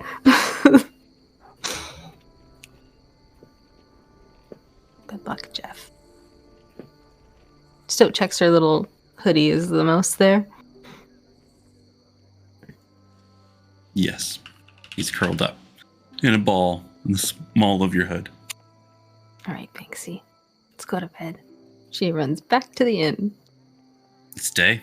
As soon as you come upstairs, the rest of you are going to be coming up and out. You can't leave such a long pause after that word, Grim. What, up and out? The other one.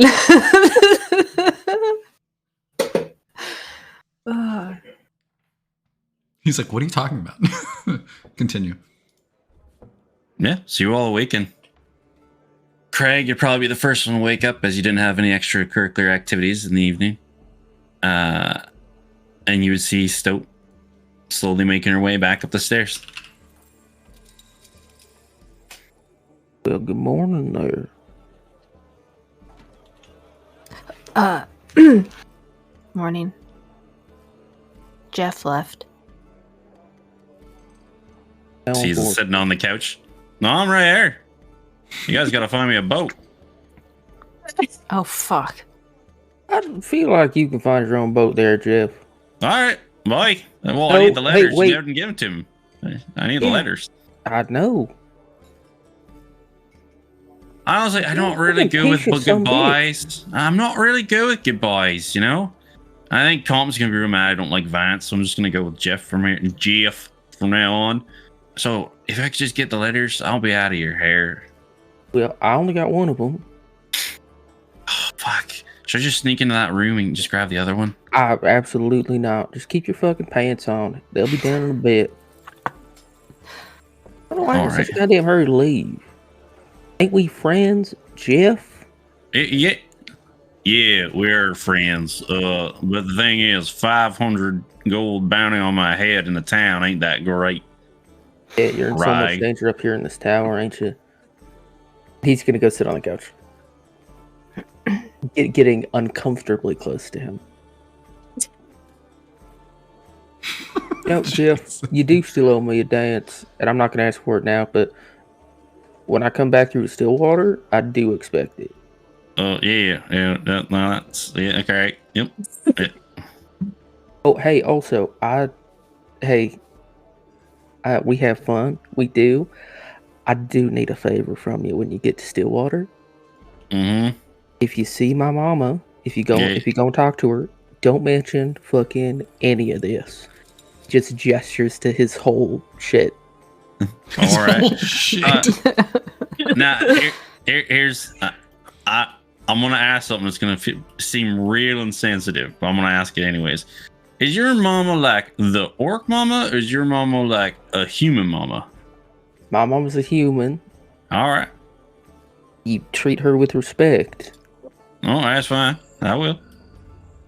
Fucking better. And it's one of those things where I don't have to threaten you because she'll kick the shit out of you. Quick question. She's real nice. Just be nice to her. No, that's fine. No, never mind. No, speak your mind. Hey, Jeff, it's real important that we talk because we're friends. Does your daddy have like the biting problem? You don't need to worry about my daddy. You ain't gonna see him. He's around, but you won't see him. He don't take guests. That's ominous. I'm not gonna lie. I'm a little worried about. All right, cool. He's very focused on his work. He doesn't. So I could go see your mom and dad, or I could go see Compton's mom and dad, right? Like that was my two choices. I would recommend going and seeing both, just to access all the resources you can. But no, you're right. I'll go see both for sure. No, I am an outlier in my family. My folks are real nice. Yep. Real nice. You're real nice too, Craig. Okay, so here's the thing. I don't like it. I don't like you lying to me. I should have said that up front because I do know that you are lying to me. It's fine. And he will scoot away from Deanne. He's here. He yells, "Compton, Raina, she got my letters." I wish we could have been better friends, Jeff. I wish I was not missing a part of my neck. I mean, it could be worse. I could be dead, which I was if it wasn't for your good friend Compton. I'm not good at this. I do want it. I don't think you care or believe me. I am honestly very sorry about that. I was not myself.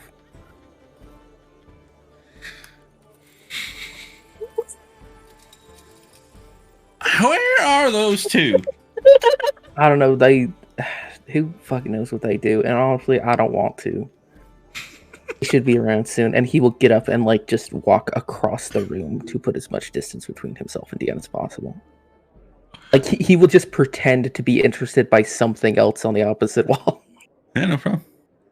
One more thing. Yeah. And you can message me later, but Stoat, after Craig leaves, would pull out the journal from her bag and just start asking questions to Deanne. Yeah, send me all the ones that you have written down. Okay. So we did level up, right? Yeah. Everybody got sleep, leveled up. The only one who didn't was... Stop. Yay. Good, because I'm indecisive. Paladin 1, baby.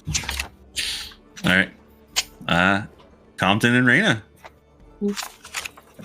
Raina only sleeps 4 hours. Raina. Yes. I think she's just been kind of awake, but still in, soaking up the warmth. And when she hears Deanne call for her, she'll wake up Compton. Hey, Compton. What? Yep. Good morning. Oh. Good morning already? Yeah. I think everyone's awake. I just heard Jeff. I just heard Jeff call for us. Yeah. Yeah. Oh, okay. So we should go down. Yeah, no. Are we're straight up spooning. That's great. Yeah. Okay. Oh, yeah. Okay. Yeah. Okay. And he'll untangle himself from the situation. Oh, yeah. Oh shit, did Stoat ever come to bed? I don't think so. Okay, so but I heard her voice. Yeah, I heard. Why would she stab you? Because she wants the middle spoon. Yeah, but she never came over, so... That's what I'm saying, so I don't have to... Yeah. Okay. Oh, okay. Hey, last night was real nice, by the way. I just want, It was real nice. Yeah. Hey, thank you. Yeah, of course. It was, I know the woods was kind of like a tough time, and then... Yeah. Raina's gonna, before she gets up, she's just gonna, sit up, and she's gonna give Compton just, a quick kiss on the cheek. And then she's gonna leave and go downstairs.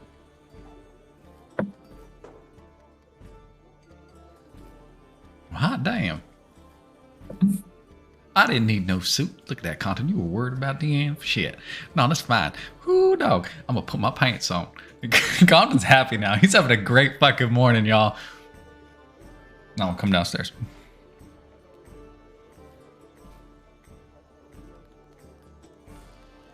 What?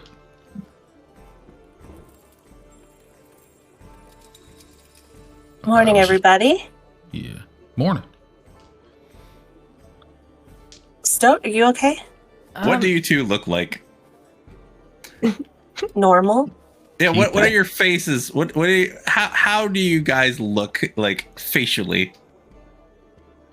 Compton looks like a happy version of Compton. He doesn't look like he's dying anymore. He doesn't look like he's at half health. And he's grinning. He's grinning. There you go. Here's your grinning. Jeff will just look at you and go, so first off, I'm Jeff. And hey there. I think some people learned the Destitute last night, and I would really like my letters if they were completed, so I could be on my merry way. And he has just this stupid fucking grin on his face. Yeah. There was some dancing. Yes, we had a dance. What's the problem? Here, fuck. Compton will pull the letter out. Look, okay, so I made it simple, but you should know what's in it, right? I got lots of time on the boat. I didn't read it then. Okay. It's gonna be at least 2 weeks of voyage if I'm going to Stillwater. Yeah, I'm letting you know, my mom and pa, they can read my handwriting just fine. Good luck. Wow, Tony. Okay. Well, everybody. Don't you need money? Oh, no. I got money. I ain't worried about that. The taxes, remember? Yeah, but I thought we told him we was going to get him. Okay, that's fine. Oh, if you got what you small need, village that we went through in the woods? Yeah, I might have quite find that village. No, I know. Okay, that's fine. I don't know why people would leave all that money out during a festival. Silly. But hey, where's our letters? Oh, they're on the table. Okay. Right with the other one. Okay. All the information's there that I know of. It's not much, but, should help. All right. Not real big on goodbye, so I'm going to say goodbye. Yeah. I'm gonna say something though. I'm gonna step close. I'm gonna put my hand out to shake it. Right? Does he take it? Yeah, he takes it. Okay. Hey, I meant what I said, right? If it don't work, it don't work. I get it, but you have to give it an honest shot. And if it don't work, you gotta let my folks know, and you gotta, don't just disappear. Is all I'm saying. That way we know what happened. Give it an honest shot. You see his eyes wander from you over to Stout. I'll give it an honest shot. I'm Jeff now. Yeah. Hey, I think the old me died this morning, man. Okay. I don't expect you to be all good. We're all a little bit. Everything exists in grace, Jeff. Right. Oh, that's funny because your last name was the Gray. You see that? Shit. I didn't even mean that one. That just came up. Okay. But no, we all live in a place of gray, right? So it's not that we expect you to be perfect. You don't have to be perfect. You just got to be a little bit better. More good than bad. That's all. That's all. I think you got this.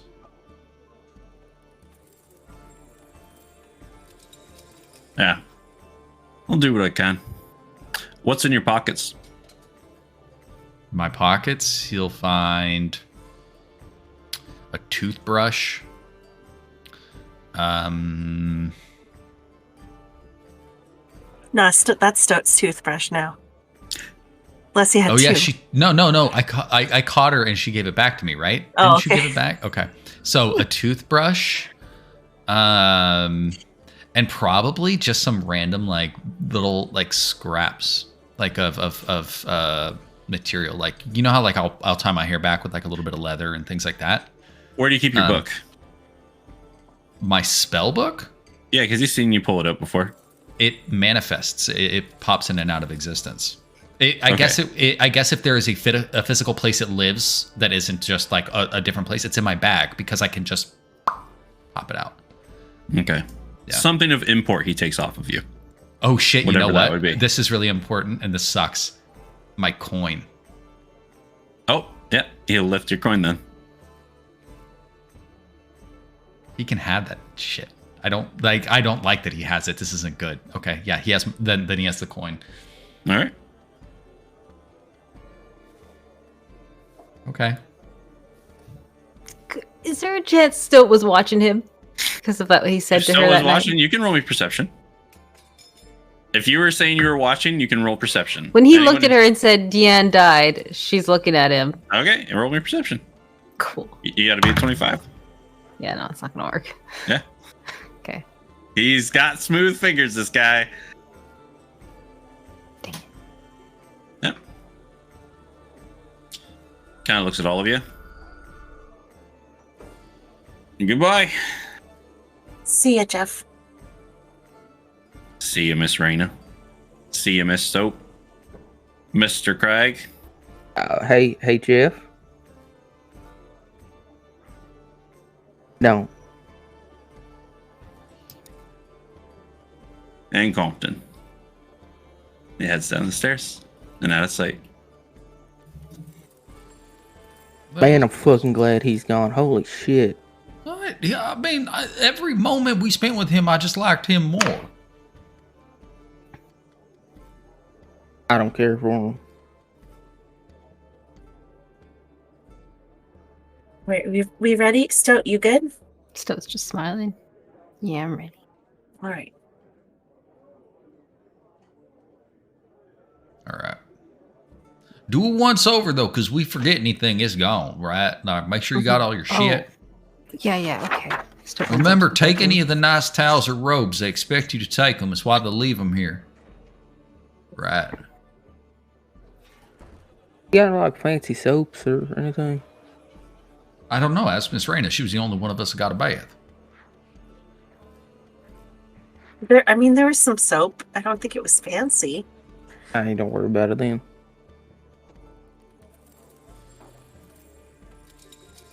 All right.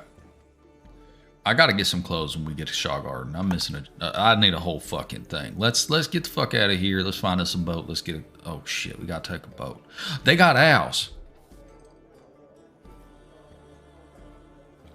They got owls. We don't have to take the boat. I completely forgot. This is fine. Woo! Y'all, this is good. Okay, where do we find the fucking owl people?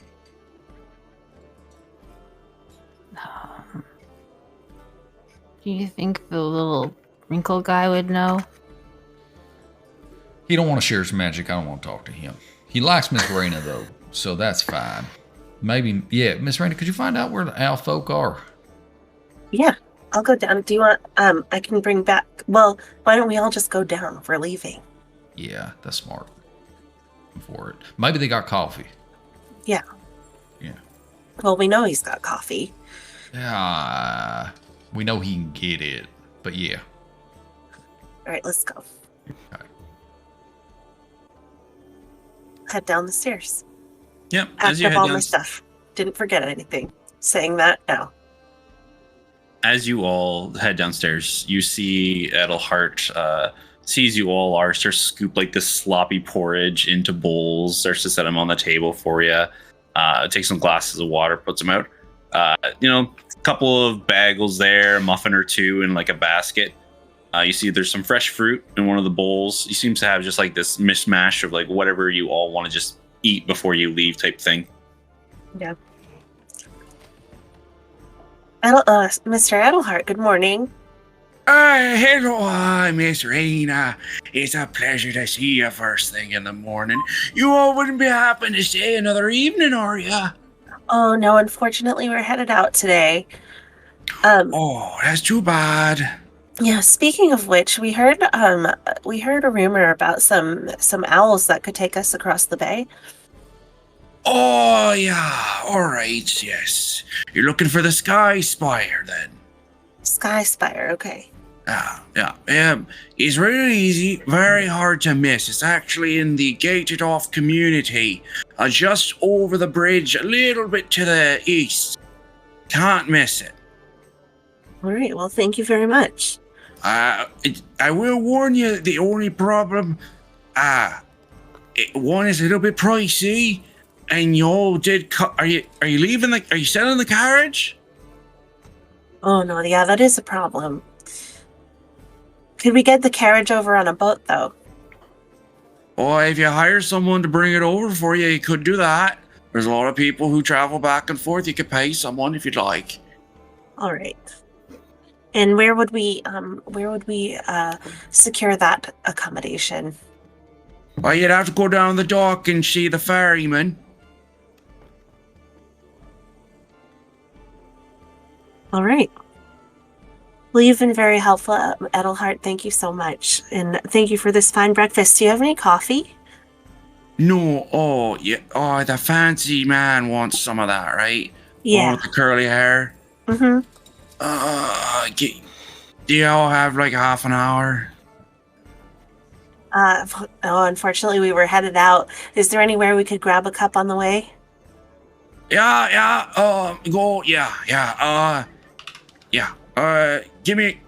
Go down to 2 stalls. I'll go get it. It's all right. Give me a second. Starts to limit out the door. Okay. So we're... He'll come back rather quickly. Yeah. Great. Everybody else was there, right? They heard that we're going to the Sky Spire over the bridge to the east, and then we can talk to the ferryman at the docks to get passage for the cart and the horses. I'm gonna tell you, just real fast, right? I hate this idea so fucking much, but I don't think it's a good idea to split everything up. Like, I think we might just want to stick with the horses. Oh. Okay. Like, I don't want to. I'm telling you right now. I want to ride an owl, right? I don't know. How do we know how much these things cost? Like pricey. What does He that said mean? it was pricey. Yeah, I don't know. I mean, we can ask him when he gets back about how much they run. Craig, what do you think? I don't want to go near a big bird. Okay. Stoke. The horses are kind of assholes. Yeah. And then, like, what if they drowned? You know? Look, I mean, losing the horses to the water, not ideal, right? Drowning's not a joking matter, but at the same time, fuck the horses. So Also, my horses concern though can is swim. the cart and the goods, though, right? Like that's the whiskey. Oh, that's true. Fuck them horses, though. Yeah, we don't want to leave the whiskey alone. Let's find out how much the owls are. I have the feeling it's going to be expensive. Like when he says pricey and 10 gold, let's figure it out. Mm-hmm. All right, I'm going to grab me a bagel. Yeah. Wait for this coffee. He'll come back pretty much once you've done this conversation. He'll be holding a couple like little containers of them. Okay. Edelhart, thank you. Yeah. You sure you don't want to trade magic? Yeah. No. Do you know Mage Hand? Little Heart. Sorry. What about? Do you know about how much the owl might run us? Where are you all headed? Just over to Shaw Garden. Oh, yeah. Sorry. Yeah, if you're just looking to fly, they do have another spire there. So that probably gonna cost you about 12 gold pieces just for the trip there. All right. Each? Per owl. Owl could carry up to 2 people max. 24 gold. Yeah. All right. Thank you. It's a luxury. Most of the reason why they charge so high is mostly the postmen and the trading companies use them to deliver. But for luxury, and then those who have the coin to pay for luxury. Yeah. All right. Well, thank you so much for everything. I think we're going to be heading out. I thank you for staying at the Brass Compass. It was a pleasure seeing you all, and thank you again. Yeah, thank you. Do we got to get our own horses? You gonna go get them? No, as soon as you asked for the coffee, that's why it took me a while. I already have them tied up with the reins at the front. All right, perfect. That's great. You are great, Edelhart. Thank you so much. Have a good day, you all. Thank And you. you see, like, he walks away, he still, like, kind of does that, like, odd look at Craig, but, goes back and sits back on his little bench right by the door. His resting NPC spot. All right. So I have a thought, maybe. Yeah. So we want to get the wagon over to Shaw Garden. Yeah. You don't want to go on a boat. I don't want to go on an owl. Why don't I just take the ferry? It's not like we're going into danger going to Shaw Garden. We don't all need to be together when we arrive. I mean, I don't like the idea of you being alone. I mean, anybody being by themselves, though. And after the events of last night, I second that. For you specifically, Boats don't got a lot of doors on them generally. I don't think he needs a door. I think the door was theatrics because he's kind of theatrical. I could go with him. Yeah, this is a classic little Craig Stone adventure going on the boat. I mean, if you want to, Stoat, I just really don't want to get on a fucking owl, and I don't want to make you ride on the boat, because I get why you don't want to be on the boat. we're going to have to cross that bridge, though, because we's about to go across a big-ass body of water. Yeah, but we can cross it in 3 weeks instead of having to cross it now.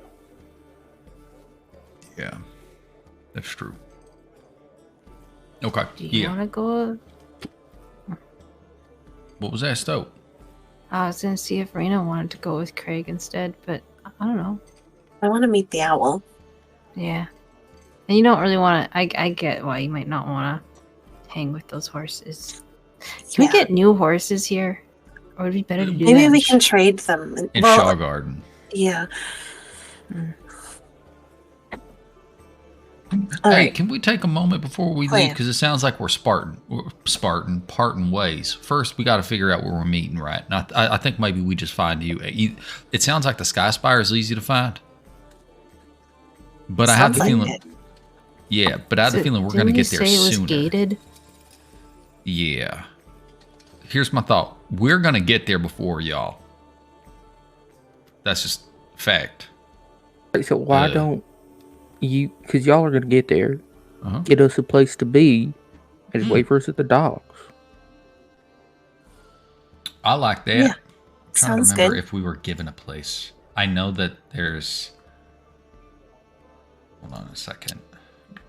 You were given many places. No, I know, but I was given a place to take a book. I was given a place. You were not told where to stay. Thank you. And I was also given a place to find a guy for passage. Yep. But that's not a place to stay, so that's fine. Okay, yeah. No, I think that's a good idea. We'll find us a place to stay, extended stay, and then we'll meet y'all at the docks, and then we'll be good to go. Yeah. Sounds like good. a plan. Right. Y'all have the money you need for birds, or? We just need 24 gold. I don't have that. Well, we need 12 if it's just two of us. Oh shit! Yeah, I still don't have. Unless that. you don't want to share an owl. No, I mean, no. I would love to share now with you. Wait, we should... I've got it. We gotta kind of figure that out, because if you're going to Shaw Garden, aren't you gonna want to, do some spending? Do you want me to go shopping without you? Should I give you the bag?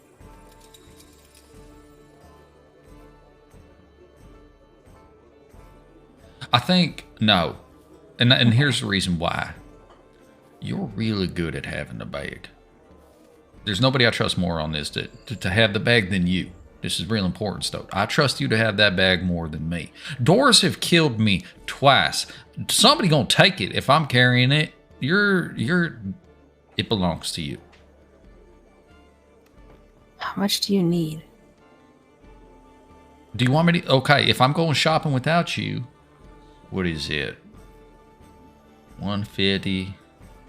You said half grim, so 75, 50, 125. Roundabouts, 125 gold.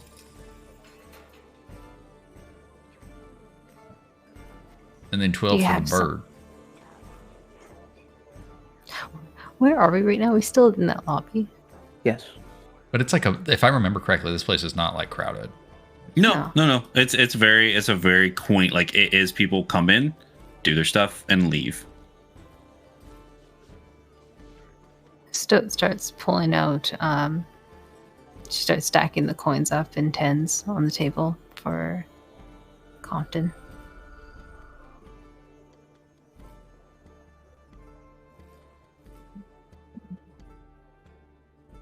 Up to about 200. Yeah, 200. I'm going to take out 200. I will say this just because sometimes I get excited and I don't pay attention to my surroundings. And I know what it's like in Stillwater when people's about, pickpockets is what they is. Maybe it's best if Miss Raina holds on to this. Stoat pushes the stacks over to Raina. Yeah, I'll take it. Thank you. I know my flaws, y'all, so.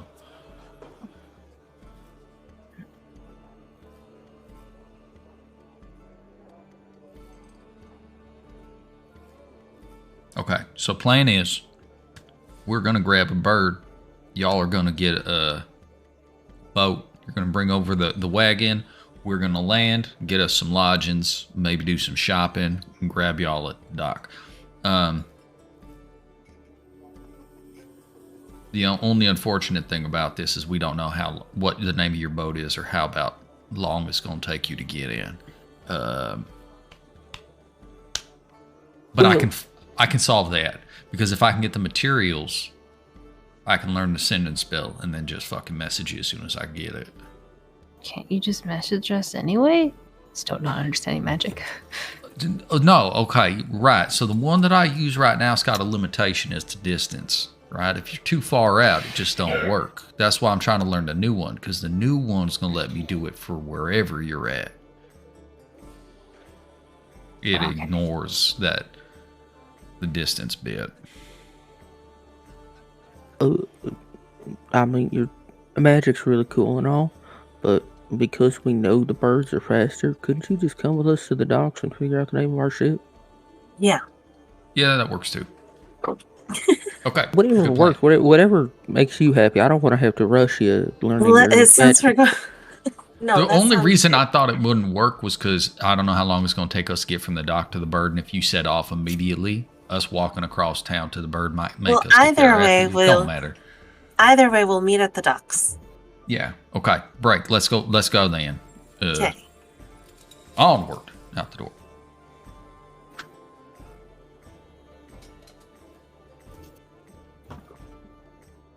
I think Compton probably just climbs into the back of the wagon because that's his fucking place to be. It's weird though. He does feel weird now that Deanne's not there. Like it feels like we're missing a person. As you all head down the cobble path,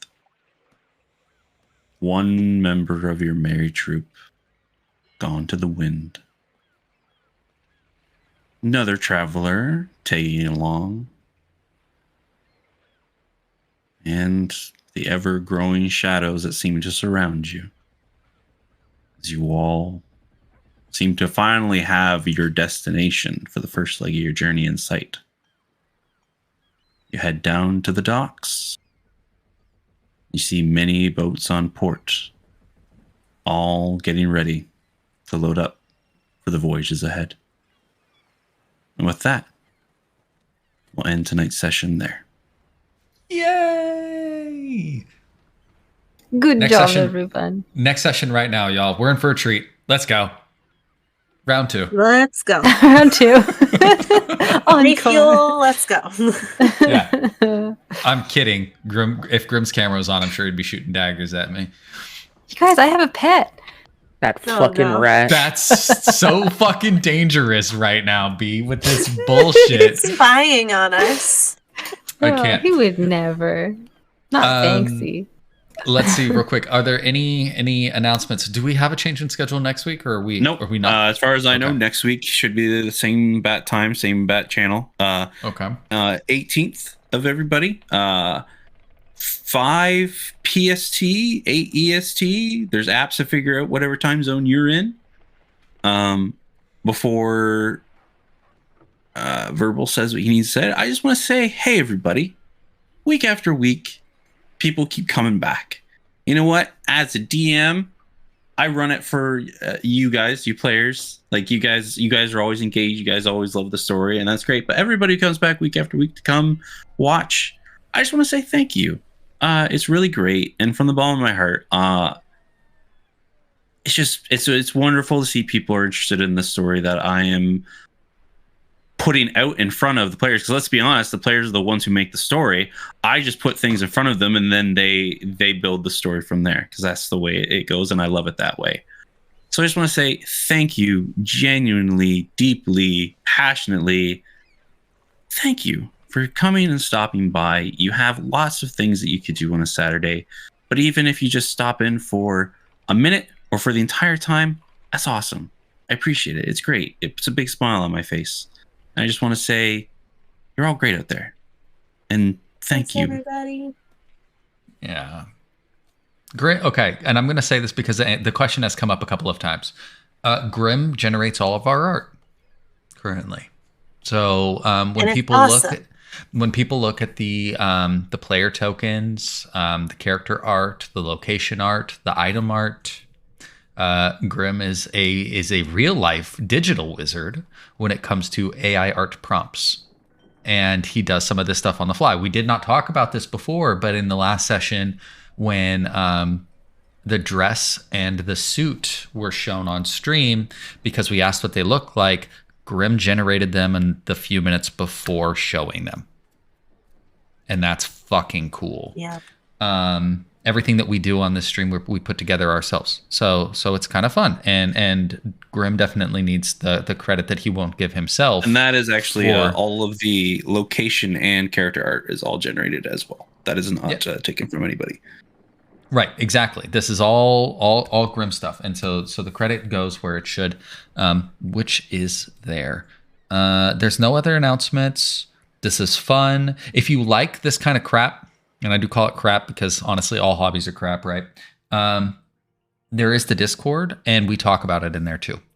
So anytime that you have questions or anything like that, you can always hop in there if you want. Which does bring, like, if anybody ever does go into the Wilfrem Whispers of the Past, if ever wants to ask me questions about anything to do, it doesn't have to be about the game. But if anybody has any questions D&D related, anything like that, or just wants to learn some things, or just anything, I usually always look in there, and then I'm happy to answer questions. And if we get enough people that want to know more stuff about the world, I would love to plan a little side session to answer any questions anybody has. So once again, just tickled pink by everything. Everybody's great. Love you all. Mostly. Absolutely. Big love to all of you guys. Let's just be fair. Splendor, M, Verbal, so B, you guys are great. You guys are the reason why the game's so great. We're great because you're great. How about this? We're all great, and we all contribute. And without any of us, it would be noticeable, right? Silence. So I think it needs to be stated. I think that's a good moment to leave. We're all great, including all of you at home. So have a wonderful night. Thanks for joining us, and we'll catch you next week. Same. What is it, Grim? Same bad time, same bad channel. Is that it? Yep. All right, everybody. Say good night. Night, everybody. Good night. Good night.